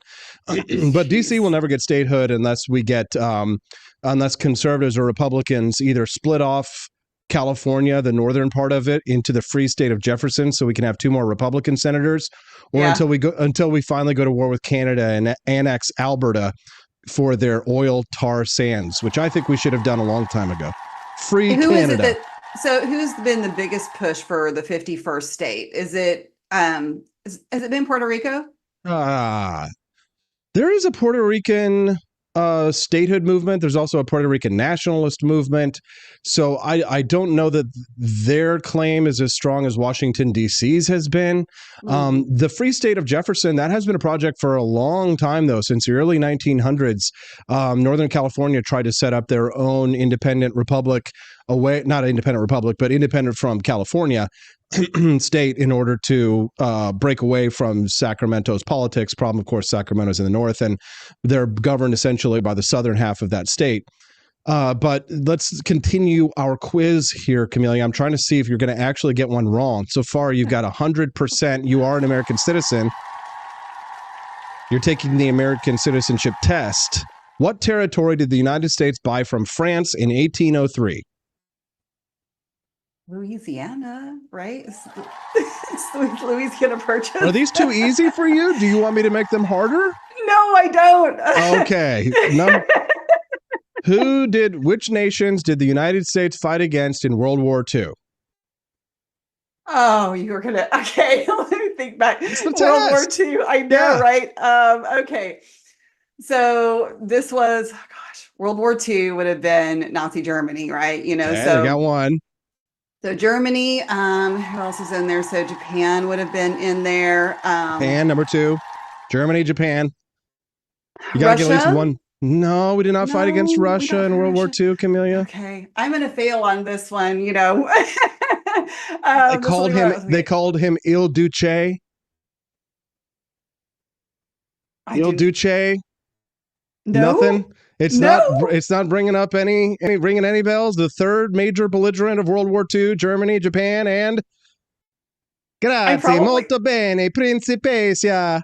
Oh, okay, Mussolini. Yes, who's the leader of the nation of Italy? For the love of God, Camelia. I don't think of Italy as I don't know. Italy's a nice country, and whatever, we go there, people go there to vacation. I don't really think about the chat is throwing some heavy shade on you right now, man. We've only got you for a couple more minutes. What is the name of the current Speaker of the House of Representatives? Oh, Mike. Oh gosh, what's Mike's last name? Mike. My brain is gonna totally. Mike. Hunt. Hunt. What? Say it out loud. Did you say Hunt? Right. Huh? Mike Hunt? Yeah. Oh, God. Dang it. Austin Wade.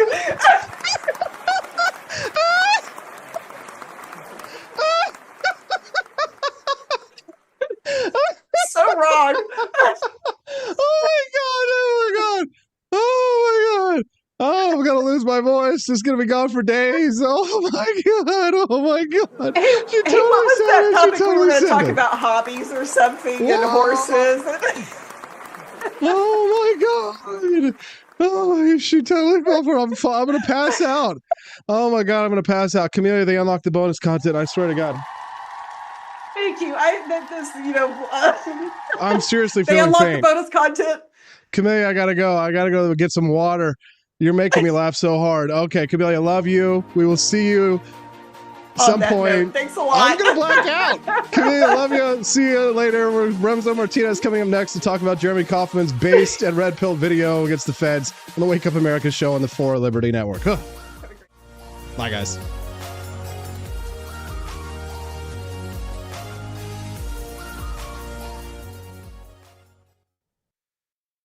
Unlocking today's Wake Up America show bonus content. Your financial contributions help to keep us on the air and free to speak our minds without any censorship or fear of cancellation. Today's story is Why Prohibition Killed Matthew Perry. Federal prosecutors indicted 5 people last month for the overdose death of a celebrity from the previous year. 3 have pleaded guilty, and a trial date has been set for the remaining 2. The case highlights that prohibition itself bears significant responsibility for the tragedy. Matthew Perry, known for his role as Chandler Bing on Friends, died at his Los Angeles home on October 28, 2023. The county medical examiner announced that Perry's death primarily resulted from the acute effects of ketamine, which led him to drown in his hot tub. Ketamine, initially developed for anesthesia and pain relief, gained notoriety as a club drug in the 1980s. Recent evidence indicates its potential use in treating persistent depression and addiction. In therapeutic settings, ketamine is considered quite safe. Perry had struggled with drug and alcohol addictions for most of his life. Before his death, he had reportedly been sober for 18 months through therapeutic ketamine treatments. However, he eventually became addicted to the treatment and sought the drug from illicit sources when doctors refused to increase his dosage. Among those indicted are physicians Salvador Plasencia and Mark Chavez, along with Perry's personal assistant, Kenneth Iwamasa. Iwamasa admitted to helping Perry procure illegal drugs for personal use, working with Plasencia and Chavez to obtain ketamine. Plasencia and Chavez falsified prescriptions and medical records to justify ordering ketamine, which they sold to Perry on the side. Plasencia even administered the drug to Perry himself and showed Iwamasa how to do it. Iwamasa also worked with the drug dealer Eric Fleming to get more ketamine for Perry. The indictments reveal exploitative behavior, with Plasencia allegedly texting Chavez about how much Perry would pay for the drugs. By the final week of Perry's life, he was receiving multiple injections daily. He was found unconscious on several occasions in October. On the day Perry died, despite already taking 2 injections, he asked Iwamasa for another dose. Iwamasa later found Perry dead after returning from running errands. Iwamasa, Chavez, and Fleming have pleaded guilty, and a trial date for Plasencia and another supplier has been set for March 2025. Perry's death is tragic and highlights the exploitation he faced due to his desperation. However, the charges are complex, as Perry did not overdose, nor were his drugs tainted. His death was primarily due to drowning while intoxicated on ketamine. According to experts, drowning while intoxicated on ketamine is similar to drowning while drunk on alcohol. The real danger lies in using sedative drugs in a pool or bathtub, especially alone. There is no evidence of force used in the indictments. Iwamasa did not inject Perry against his will. He was following Perry's directions. The assistant community knows the difficulty of saying no to a Hollywood boss. Perry sought drugs willingly, and none of the doctors or dealers intended to harm him. The indictments also show efforts to keep Perry as a client. Plasencia texted Chavez to ensure a consistent ketamine supply for Perry, stating they should be his go-to source to prevent him from looking elsewhere. California lacks a state law to charge street dealers for selling drugs that result in death unless they were intentionally tainted. However, federal law allows prosecutors to bring charges if a controlled substance results in death or serious bodily injury. Increasing penalties for drug suppliers does not necessarily deter them. In countries with severe penalties, traffickers often trick others into transporting drugs. Recent cases, including the deaths of Mac Miller and Michael K. Williams, show that severe penalties have led to lengthy prison sentences for dealers. Instead of focusing solely on punitive measures, federal prosecutors and legislators should examine the system that pushed Perry toward unscrupulous sources for the drugs he sought. Addressing the root causes could prevent similar tragedies in the future.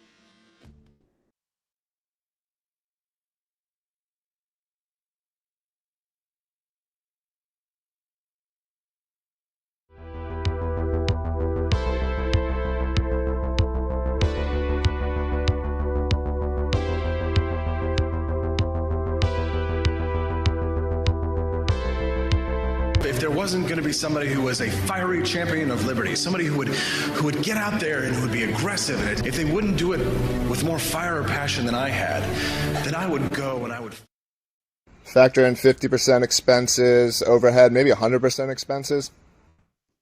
Talking about burning a couple $100 an hour just here, let alone all the time you guys are spending to investigate something that you know is not against the law, right? Like you're familiar with. So then why would you come? Because we wanted to make sure that there weren't any.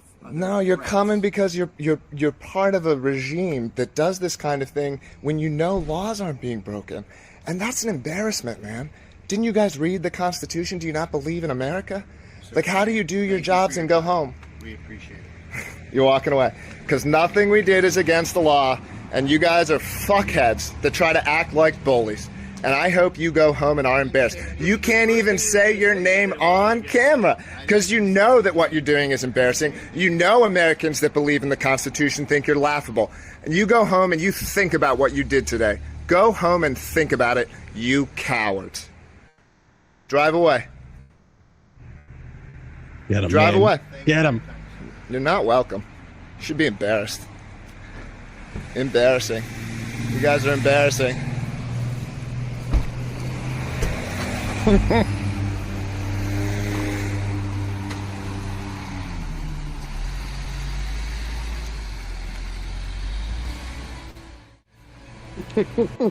Good morning. Rise and freedom. Damn, today's show has just been killer. We're really earning our numbers today. For the hundreds and hundreds of people watching us live over on rumble.com and the thousands joining us live on x.com this morning, I say to you, fellow freedom fighters, good morning. Good morning. What's a better way to start the day than seeing a red-blooded American telling the FBI, who refused to identify with themselves, we don't even know if they're FBI, to frig off and get off my lawn. I mean, haven't we all had like that fantasy? I got Harry Truman here hanging out with me in the house. Harry, didn't you ever sometimes, even when you were surrounded by the most fediest of all feds, didn't you want to tell like J. Edgar Hoover and all those guys to frig off? Yes? No? Well, Austin, I was just smart stuff than I was very new, but frankly, I kind of love the feds. Oh, Harry. Sometimes it's easy to forget that Harry Truman was a big government Democrat. So, just because he's from Missouri, you can stay, Harry. But please don't nuke anyone while we're waiting here on the Wake Up America show for my friend Remzo Martinez from AMP America to join us live on the show this morning. Good morning, Remzo. It's a thing of beauty to be alive in America. Despite all of her flaws, there's still good people out there doing some good stuff and doing a little nipple twisting of the feds, if you will. Listen, Austin, I want to go ahead and just flat out set the record, okay? I'm not gay. However, watching that clip from Jeremy gave me a giant raging liberty boner like I haven't had in a long time. You don't need Viagra, folks. You need liberty in your life. Only things like that can happen on the Wake Up America show. Remzo Martinez joining us live. I'm telling you that for years I have been ready for the day that the feds actually show up to my door to do this so I can pull out my am I being detained? Or am I free to go? Do you have a warrant? Right? And Jeremy Kauffman got to live all of our libertarian fantasies for a day. Now, that being said, it's probably a little bit frightening for the feds to show up on your door, if they were feds. But apparently they hadn't done their homework on who they were coming to talk to. They didn't know who they were going to encounter here. I mean, this is kind of why I think that these guys, there's no way these guys could pull off 9/11, Remzo, because they don't even like do like a basic internet search on the person that they're going to visit. Do you think that they knew anything about Jeremy before they rolled up on him? Well, first off, I don't trust bald people. So when the one cop agent, whatever he is, walked over, immediately I was like, can't talk to him. Can't talk to him. But this is this is something that I've been saying since the 2020 lockdowns, since 9/11. It's this idea that the American people have become so complacent, so willing to, bend over backwards for any semblance of law enforcement, for any semblance of, any type of public official, that the moment they're confronted in real life, they just, they turn into Gumby, dude. They just get all, oh, I'm sorry, I'll do what you want. And they it's start just, talking. They start panicking because there's a difference between how we are online versus how we are in real life. And I've seen a lot of shit talkers online who, when confronted with I'm talking like Paul Blart cops for like basic things, they start singing. They start singing. So, I'm not surprised that they would just send out probably like the C team of the FBI out to probably go intimidate Jeremy. And he was probably going to be like, I don't know what I did. I'm sorry, all this other stuff. They were expecting somebody to bend over and take it, like how millions of Americans, many libertarians and conservatives, sadly, have taken it over and over and over again. It's the fact that when the fuzz comes to your doorstep, people fold. But Jeremy Kauffman did not fold. That's a real American right there. Andy Opperman over in the chat asks a good question. Realistically, what do you think that interaction looks like if there was no camera? They told him to turn it off. What we've seen is that, whether we're talking Rodney King or anything else from the last 2.5 decades, it's that how the cops act when they're on film is sometimes completely different than how they act when they're not on film. So do I think it probably would have gone south? Do I think he could have probably been arrested? All of that is on the table. Yeah, I agree. If you're just tuning into the Wake Up America show, good morning. I'm speaking to Remzo Martinez. He and I work together at AMP America at ampamerica.com, where I write a weekly op-ed for that publication. He's joining us live this morning talking about the incident where allegedly FBI agents, we don't know that they're FBI agents, they were in a car that had a normal license plate, normal plain clothes, approaching him with badges that apparently did not contain their full names.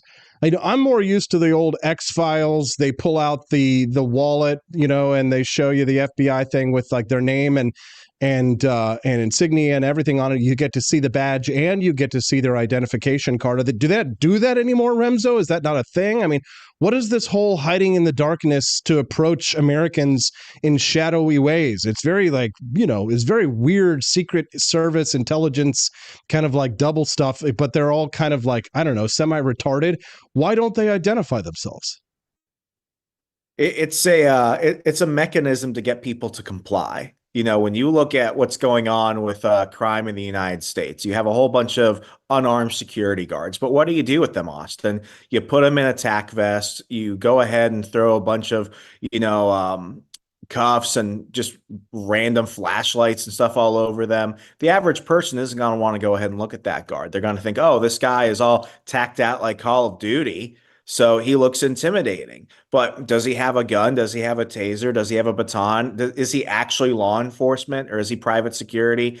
What they have taken is the first step towards force, which is presence. By simply appearing, by simply stating that they are agents of the government, they think that's enough to get most people to comply. And most of the time, it does. So do I think that they think that they were just going to be dealing with some, hillbilly out in New Hampshire, of all places, who said some mean stuff on X and that he would fold like a cheap suit? Probably.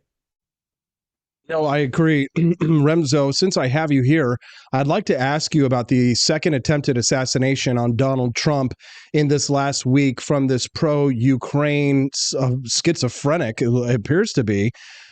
He was all over the place. We're learning about this guy, spent some time in Ukraine, but he was such an insane leftist that the U.S. government wasn't even willing to throw his body on the corpse heap along with many others in that quagmire in Europe.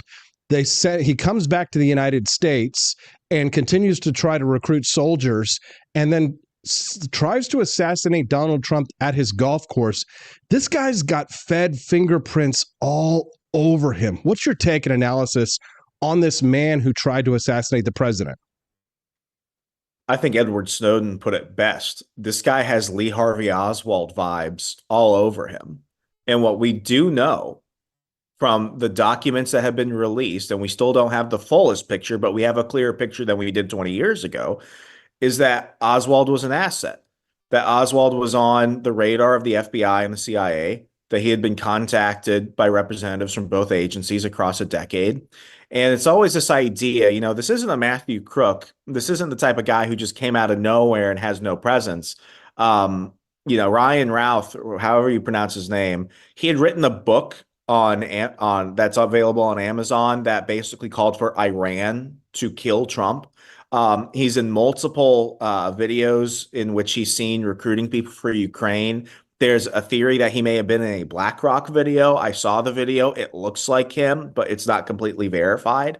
So this isn't just a guy who came from the shadows. This is a person who's been living, and he's been living among us, and he's been in plain sight.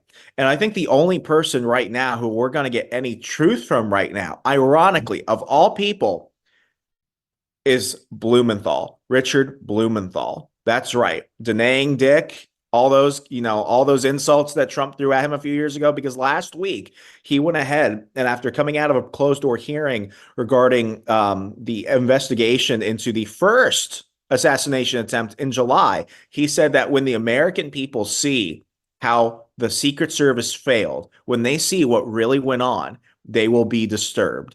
I think that leads into this. I think if Blumenthal, who hates Trump, who's a lifelong Dem, who's a notorious liar, is actually coming out and saying, you guys need to see this because it will concern all of us, that's all I need to know. None of this is as simple as they're going to try and make it seem. Maybe I'm biased. Maybe I'm a little partisan at this point in my life, Remzo, but, I've been through the third party circuit, and I've been, up and down and left and right and everywhere here and there in politics.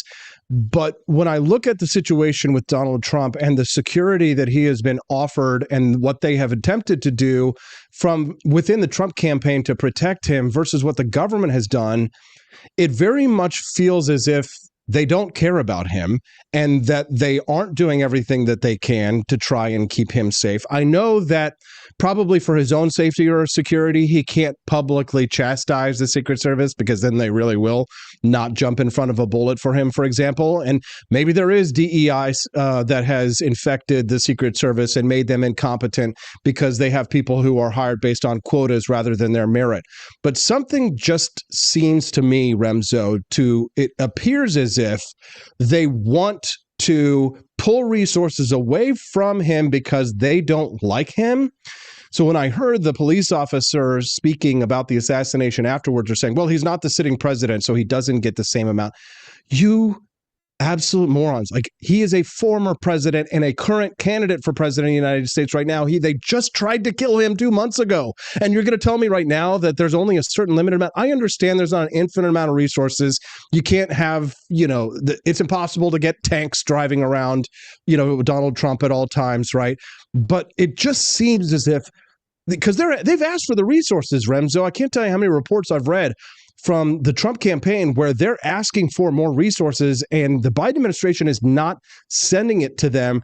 I think they're doing it on purpose. What do you think? I completely agree. And you mentioned this on your program yesterday. They're gaslighting us. They're slowly getting us into the state where something can happen to them and they won't be culpable. They won't take any responsibility. They're already prepping us for the excuses. And, this idea that Trump had when he came in 2016, which is a majority of the people that work in the federal government are patriots and good people. He didn't do what Obama did in 2008. Obama came in and he did what I would consider the politically smart move. He cleaned house and he put all his own people there. He set all the chess pieces himself. Trump didn't do that. Trump said, if you want to keep your job, if you want to work with us, stay. I'd like you to stay. It's good for continuity. It's good for morale. If you want to leave, leave. But over the last 8 years, what we have seen, and we see this with Schweitzer, Peter Schweitzer, Peter Strzok, that was his name, Peter Strzok, the FBI agent, and Lisa Page, and their text messages. We're not going to let Trump be president, are we? No. We're not, baby. We're just gonna, we're gonna find a way to take them out. It's like these people, they're just one. They're one set. How many other people in the CIA, in the Secret Service, in the FBI, throughout the whole federal apparatus? The swamp is full of people that are working whose names we'll never know. They are working to undermine the American people. And there's only one man who I believe could genuinely, actually secure Donald Trump from the Secret Service's third failure, which sadly I think will hurt him or even a member of his staff or his family, God forbid. And he is the last person I would ever think we would need to call on. And his name is Eric Prince, founder of Blackwater. Founder of Blackwater. That's right. And a big Ron Paul supporter back in the day. Many people might not know that about Eric Prince. He gets a lot of guff from left and right for different reasons because of his involvement with the military industrial complex to a degree. Of course, if you're going to have a private army, you're going to need to arm that private army. And mercenaries and letters of marque and reprisal is a conversation for now, best left perhaps back with the 2016 Austin Peterson running for president of the United States on how to deal with ISIS questions. We're not there. It's not Ron Paul letters of marque and reprisal days. It's Eric Prince now supporting Donald Trump and perhaps keeping him safe with private security days. But the problem is, of course, that I don't know, are they required to have Secret Service agents protecting the president of the United States? So there is a bit of a challenge there. Of course, the security clearances to get inside the White House and protect him all the time.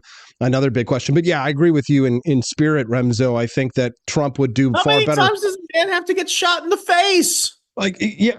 No, it's true. It's fascinating to me, the whole dynamic too of the media and how they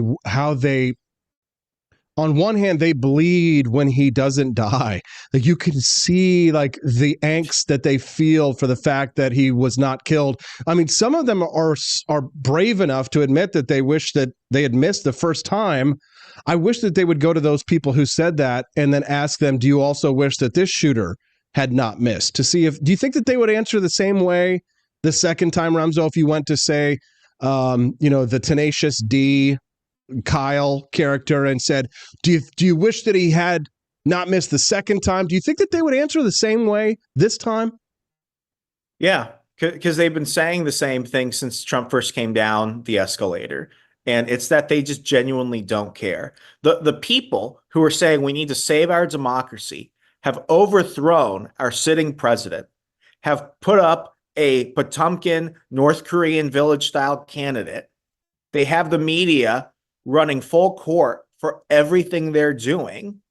And now we have Hillary Clinton saying that we need to go ahead and imprison people for misinformation, while at the same time, the leading frontrunner who they have tried to stick in jail, that they have tried to muzzle, that they have tried to take off the ballot, who has already taken a bullet to the head, they don't care. This isn't about democracy. This is about power. This is about I control everything and you shut up. It's never been about freedom for them. They don't care. And they don't care. And they showed this during COVID. And I always go back to the lockdowns because it breaks my heart that people forget about how they treated us. And for certain people in the country, they didn't have it as bad as others. But I remember waking up and seeing it every day living outside of DC. It's why I left. It's that they don't care how you live. They don't care how you die. And they certainly don't care about the safety of Donald John Trump. Remzo Martinez, publisher, writer at ampamerica.com. Remzo, everybody loves your contribution, but however, you've made a few enemies this morning and over your comments about bald people and not trusting them. They see you looking at your shoulder at the hairs that are falling out of your head. They think you're going to go bald one day, which is the cosmic karma for your comments earlier. Do you want to apologize to the bald people? I feel my hairline moving up sometimes, and I definitely am like, I can't become one of them. Not today, bald people, not today. Remzo, anything else you'd like to share with our listeners or plug before we let you go today on Constitution Day? I'm considering going to Mexico for hair plugs for a little bit. I do like to shave the side of my head, but I have been switching to tea tree shampoo. So, bald people, the next time Austin brings me on, I'm going to be 3 inches longer and back with a vengeance. Remzo Martinez working with me, with Cliff Maloney and others to try and save the American Republic. We have a lot of work to do ahead of us between now and November. God bless the Pennsylvania Chasers, the PAChase.com, and visit ampamerica.com for all the latest and greatest in news and blogs to inform you about the libertarian worldview. Hey, Remzo, is it just at Hey Remzo on X? Just at Hey Remzo, HEYREMSO. So that way, if anyone has any shampoo and conditioner ideas, or if you've tried the seedlings or whatever, let me know. And we'll touch bases next time on my hair status, Austin. I'm not joining the bald crusade yet. We're going to, well, trust me, I definitely will be joining them soon enough. But I know that you're way behind me there, you whippersnapper. Thank you, Remzo. We appreciate you. Have a wonderful day and good luck and everything. Thank you, Austin. There we go. Remzo. Lucas Liz says hairline is higher than last time than Remzo Martinez. Oh my God. How dare you? How dare you?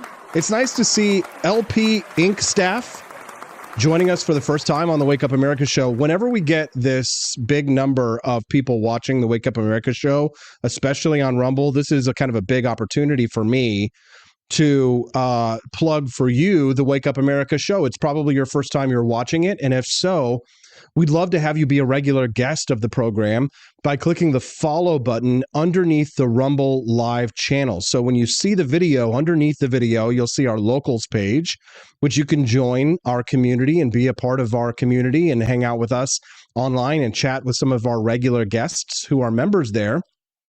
But we'd also love it if you just click the follow button on the Rumble chat so you can find us again tomorrow.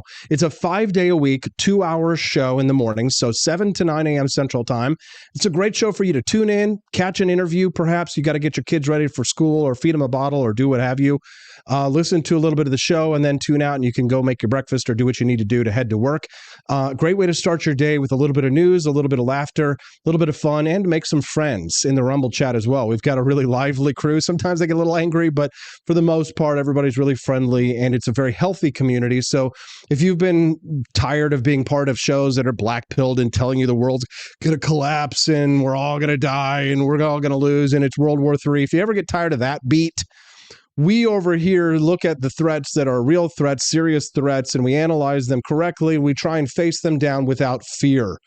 That is my mantra, that fear is something that anyone will feel, but courage is feeling that fear and doing it anyway. And on the Wake Up America show, we try and be courageous to face our days without as much fear as possible by making wise decisions about what to do with our lives, our fortune, and our sacred honor in defense of our individual rights and liberties. The Wake Up America show is hosted by me, Austin Peterson. I've been an activist for liberty for 20 years now.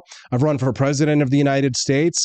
I've started my own small business that is a podcast that broadcasts 5 days a week, and I have my own merchandise shop, forlibertyshop.com. In personal news, I just had my first baby. My wife and I had a beautiful little redheaded baby, Hazel Rose Peterson, who is gorgeous, clear-eyed, getting fat.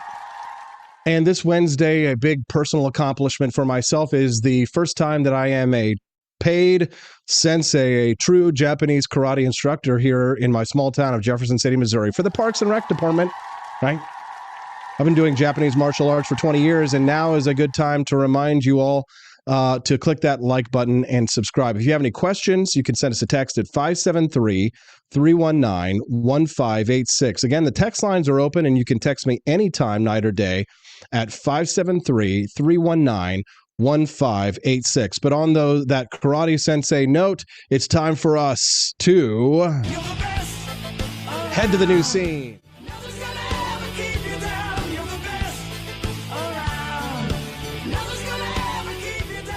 All right, it's time for a little bow to your sensei. Bow to your sensei. Bow to your sensei. Yes, I am a Japanese karate sensei as of tomorrow night in Jefferson City, Missouri. And this is a segment where I talk to you a little bit about fight dynamics. And just the caveat that I am a 20-year trained martial artist, but specifically in Japanese styles of karate, which makes me not a martial arts expert in the sense that I'm not a Taekwondo, Jiu-Jitsu guy. There's many other schools of fighting that I don't know, and I won't speak to the experience that I really don't know, but in my 20-year career, I can speak to you a little bit about martial arts and the self-defense training that I have had. I am not a former member of the military, nor am I a professional self-defense instructor in anything other than Japanese karate. So with that caveat, are you guys ready to learn a little bit Wax on, wax off. Yes. So this fight I thought was fascinating because it appears as if this is a person who does understand fight dynamics. And while they may or may not be a boxer, this is definitely someone who, if they are a street fighter, which when you're a martial artist, you learn that when someone says they're a street fighter, that sounds badass, but usually it just means that somebody's like fighting like this, and they're like terrible and they have no formal training.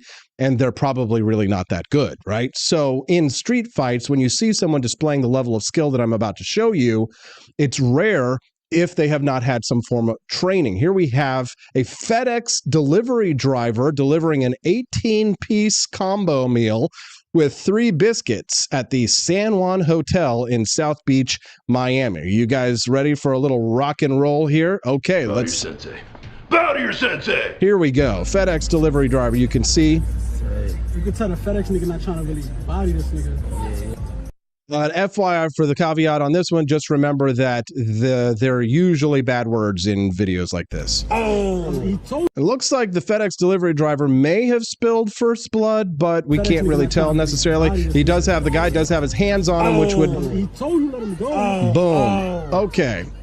Let's watch the video and then I'll critique it. The FedEx guy not even trying to fight. You could tell. He could really wash this nigga. He's not even...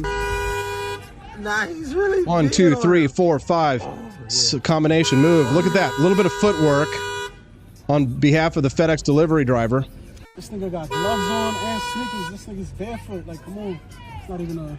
He's got gloves. The guy who he's fighting is in his swim trunks, bare feet. They do teach us in karate to fight in bare feet, I will say. The FedEx delivery driver, I mean, he could crush this guy because he's wearing boots alone. He's got gloves on. I mean, he's much better handled for the situation. Looks like there's an altercation here. Can't say who the good guy is or the bad guy in this situation. If I were to guess, I would put my money on FedEx delivery driver because he has a job and he's not a shirtless guy on the streets of Miami. However, we don't know how this started, but I will just say here that from my years of self-defense training, but by the time somebody has actually gotten into this distance with you and closed that distance, it might be too late because you should have, of course, remembered that the rule number 1 of Mr. Miyagi Karate is... Even if win, you lose. Don't get into fights, guys. Avoid fights if at all possible. Look for an opportunity to exit if you can. At this point, it's too late now. The man is within striking distance here and has put his hands on him, which entitles the FedEx delivery driver, in my opinion, to legal self-defense, which would be not necessarily deadly force, but potentially the countervailing force that would be required to stop this threat to his body. Trying to really body this nigga. Boom. As you can see, the FedEx delivery driver has struck the first blow and is attempting to end this fight. But the person that he's in the altercation with, he has boom. He comes in with an uppercut, 2 uppercuts, then some crosses and a left hook. This could be a bit of a boxing background that we're looking at from the FedEx delivery driver. If so, then the man that he's fighting with, 1, 2, 3, 4, 5, 6. The thing about this is that what they teach us in karate is combinations, right? You never just punch once and then it's over. It's really difficult for beginners to get this concept where you need to strike more than once, throw flurries of punches, in order to stop the threat. You don't stop punches until the threat is completed. And unfortunately for the delivery driver, he had to continue to wail on him, but he's punching at different levels. Now, right there, what that little moment there, the footwork, I think, goes to show. Watch how he shuffles in, and then boom, watch his body twist and turn. Bam, he's got his right foot forward, and he's doing a cross, what appears to be a straight punch. Now, that could be karate. It could be Muay Thai as well, but I think it's karate. The reason why is because his stance is very wide, which is a karate stance. And you can see here, this is called a Gyaku Zuki, right? A reverse punch. Right, a little Japanese for you. Get a little culture on your Wake Up America show in the mornings. But watch his footwork specifically. This really is the sign of training, not just the flurries of punches and the combinations, but you can see as FedEx delivery driver is moving across the ground, you see his legs do not cross one another. He does not put himself in a situation where he's vulnerable. He starts out with a jab. As you can see, this is what you call a oizuki, right? This is a jab and then a cross. Boom. And the cross comes in with the weight of his body, the power of his body, with a nice wide stance. Now, if the other guy was trained or he knew anything about martial arts or karate, if he had seen this guy with such a wide stance in there, this would have been a perfect opportunity for perhaps a sweep kick to knock the FedEx delivery driver off his balance at that point, but they both seem to be committed to a stand-up brawl or fight. This is why, despite the fact that I think jiu-jitsu would probably be superior, nobody wants to take a fight to the ground on this kind of concrete, especially not the guy that's not wearing any protective equipment whatsoever. And some people, just their natural inclination is to strike, but in this situation, we got to give it up for our FedEx delivery driver. I think he did a good job, showed techniques. But just remember, when it comes to taking out the leg, I think that man can't stand. Rule number 1, a man can't stand. He can't fight. That's right. So I hope you guys enjoyed Bow to Your Sensei. Bow to your sensei. Bow to your sensei! I will be your fart sensei. Good evening, class. I will be your fart sensei. The Wake Up America show is brought to you live every Monday through Friday, 7 to 9 a.m. Central Time. It's the Wake Up America show. It's time to click the like button. It's time to click the follow button before you leave. Our locals page, forliberty.locals.com, is growing. Our membership community over there is getting bigger and bigger. It's time for you to become a member so you can hang out with me, Daniela Pensack, Brian P. Otter, and King Libertarian. It's time for you to join our community to help us to spread the ideas of economic freedom and personal liberty. So click the locals button underneath the Rumble chat, and then come back and join us again tomorrow morning for the live show. It's been great to see 800 people joining us live. And then sometimes I don't even have time to check how many people we have over on X, but it's usually a lot. Yeah, 1,841 live viewers on X, 800 live viewers on rumble.com. This is the kind of stuff that gives me hope that the Wake Up America show is not only going to grow, but we're going to be able to expand this network, and we're going to be able to take on news shows successfully, that our merchandise shop will be able to continue to spread fun and funny merchandise, patriotic merchandise for you and your family and all your little kids. Lots of ladies products over at forlibertyshop.com. Today's Constitution Day, so get yourself a pair of Constitution earrings at forlibertyshop.com. Do a little bit of shopping, guys. Have some fun. Thanks so much for watching the Wake Up America show. And I guess we have to say thank you to Harry Truman. Harry S. Truman. Give him hell, Harry. Thank you for hanging out with us this morning. Oh, damn. LP Ink Staffs. You studied Wechiru? Boy, that's some serious stuff, man. Those guys train hard. Kayla Vanderfeld's loved the show. Steffi, my lovely wife, joined the show. She's going to be here with us on Friday. I love all the new names. Cheerful Blonde joining us for the first time today. Election season is crazy. It is. Cheerful Blonde. We're all more cheerful because you're here. We'd be even more cheerful Blonde, if you come back and join us tomorrow. The Wake Up America show has a really motley crew, and if today's been your first time hanging out with us, you're going to miss out if you don't come back tomorrow. We'd love to make your acquaintance, make your friendship, and hang out on the Wake Up America show. Tomorrow's Wednesday, so big brain time with Judge Napolitano. Lots more great content, 1 billion clips, lots of laughs, lots of fun, silly shirts, serious coverage. It's the Wake Up America show on the 4 Liberty Network. See you guys tomorrow. Have a good one.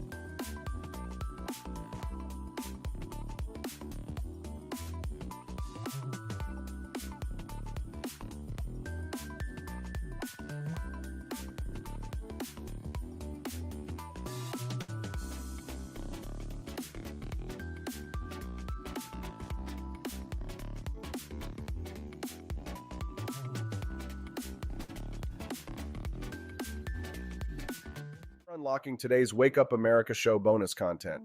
Your financial contributions help to keep us on the air and free to speak our minds without any censorship or fear of cancellation. Today's story is Why Prohibition Killed Matthew Perry. Federal prosecutors indicted 5 people last month for the overdose death of a celebrity from the previous year. 3 have pleaded guilty, and a trial date has been set for the remaining 2. The case highlights that prohibition itself bears significant responsibility for the tragedy. Matthew Perry, known for his role as Chandler Bing on Friends, died at his Los Angeles home on October 28, 2023.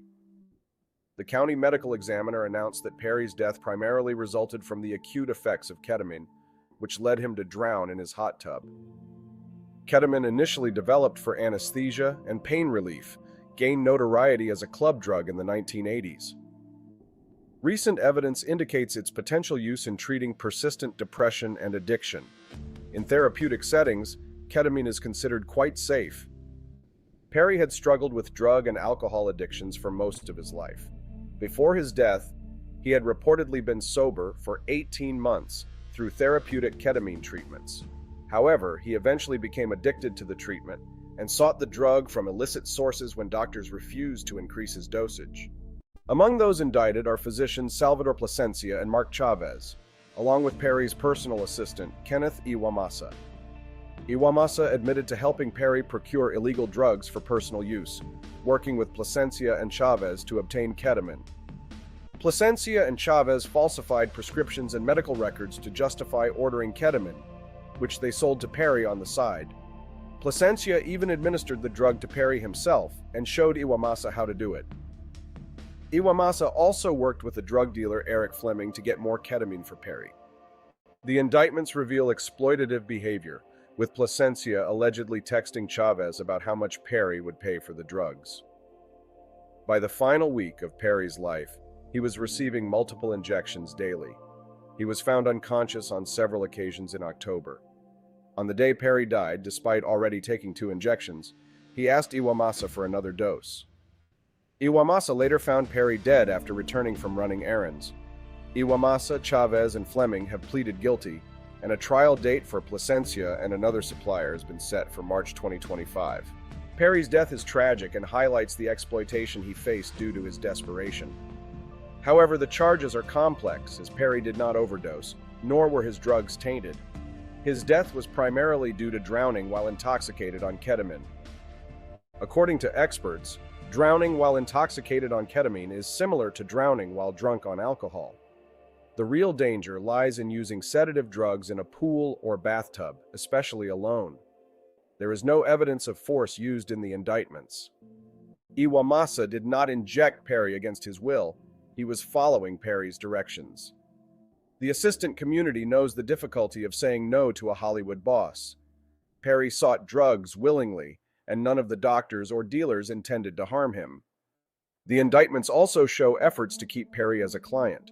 Plasencia texted Chavez to ensure a consistent ketamine supply for Perry, stating they should be his go-to source to prevent him from looking elsewhere. California lacks a state law to charge street dealers for selling drugs that result in death unless they were intentionally tainted. However, federal law allows prosecutors to bring charges if a controlled substance results in death or serious bodily injury. Increasing penalties for drug suppliers does not necessarily deter them. In countries with severe penalties, traffickers often trick others into transporting drugs.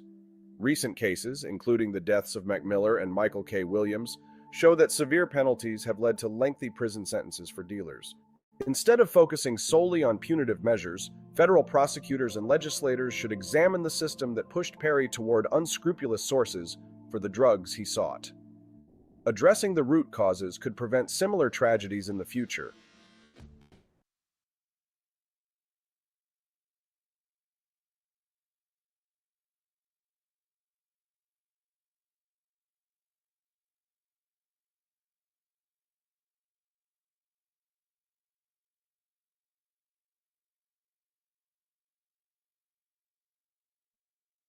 Just a moment.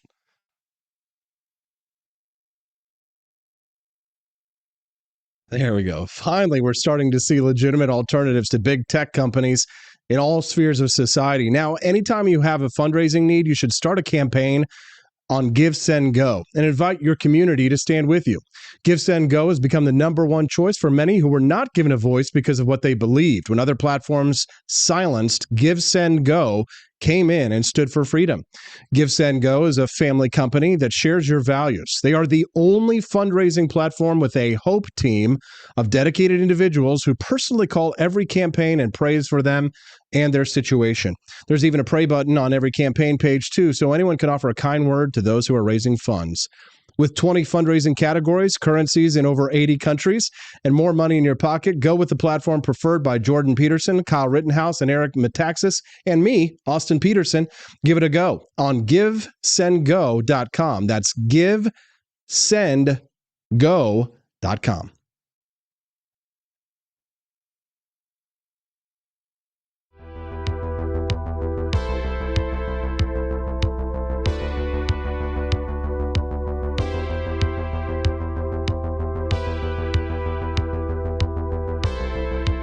If there wasn't going to be somebody who was a fiery champion of liberty, somebody who would get out there and who would be aggressive, and if they wouldn't do it with more fire or passion than I had, then I would go and I would fight this battle for us.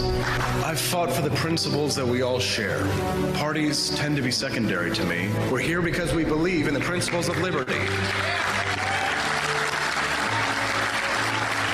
I am not a perfect messenger, but I think I'm a damn good one. This is a replica of our first president's flintlock pistol. You have my full support, my respect, and my gun.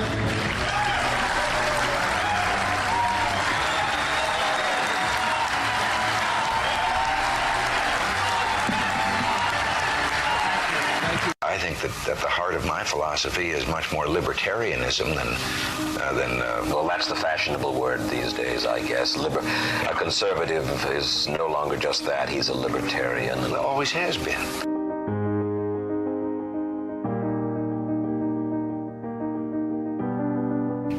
Yet any time you and I question the schemes of the do-gooders, we're denounced as being against their humanitarian goals. They say we're always against things, we're never for anything.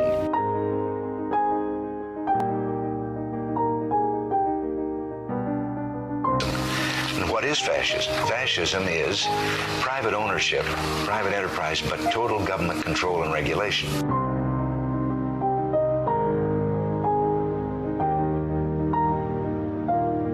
Well, the trouble with our liberal friends is not that they're ignorant. It's just that they know so much that isn't so.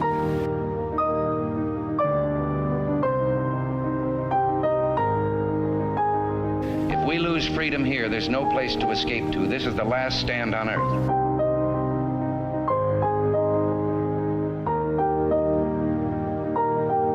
This is the issue of this election. Whether we believe in our capacity for self-government or whether we abandon the American Revolution and confess that a little intellectual elite in a far distant capital can plan our lives for us better than we can plan them ourselves.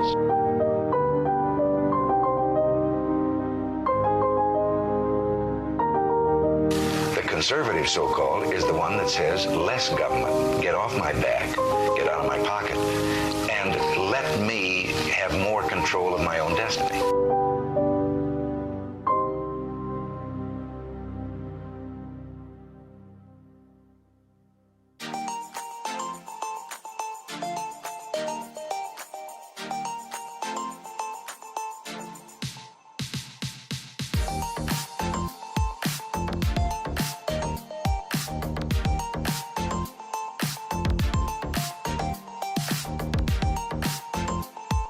Happen if I had to pick up the phone, call 911 for one of my family members or one of my neighbors, what would I do if no one was on the other end to respond? What if there was no 911? So you can be a part of the solution. Anybody can be a firefighter. Male, female, younger, older. We have school teachers. We have leaders in business. Is me, you, anyone that wants to be. There is no typical firefighter. Do you hate the deep state? Do you reject the Antichrist in all his ways? Do you believe that aliens controlled LBJ to assassinate John F. Kennedy? Did you know that the shot can put chemicals in you that will make you more sensitive to 5G? Do you love America? Do you want more freedom? Do you like smoking hot red-headed libertarians? Then the AP for Liberty shop is for you! Check out all the awesome new merch and have a happy new year! Fight the deep state! Reject the Antichrist! Visit AP for Liberty shop and get your patriotic merchandise now, or the deep state wins!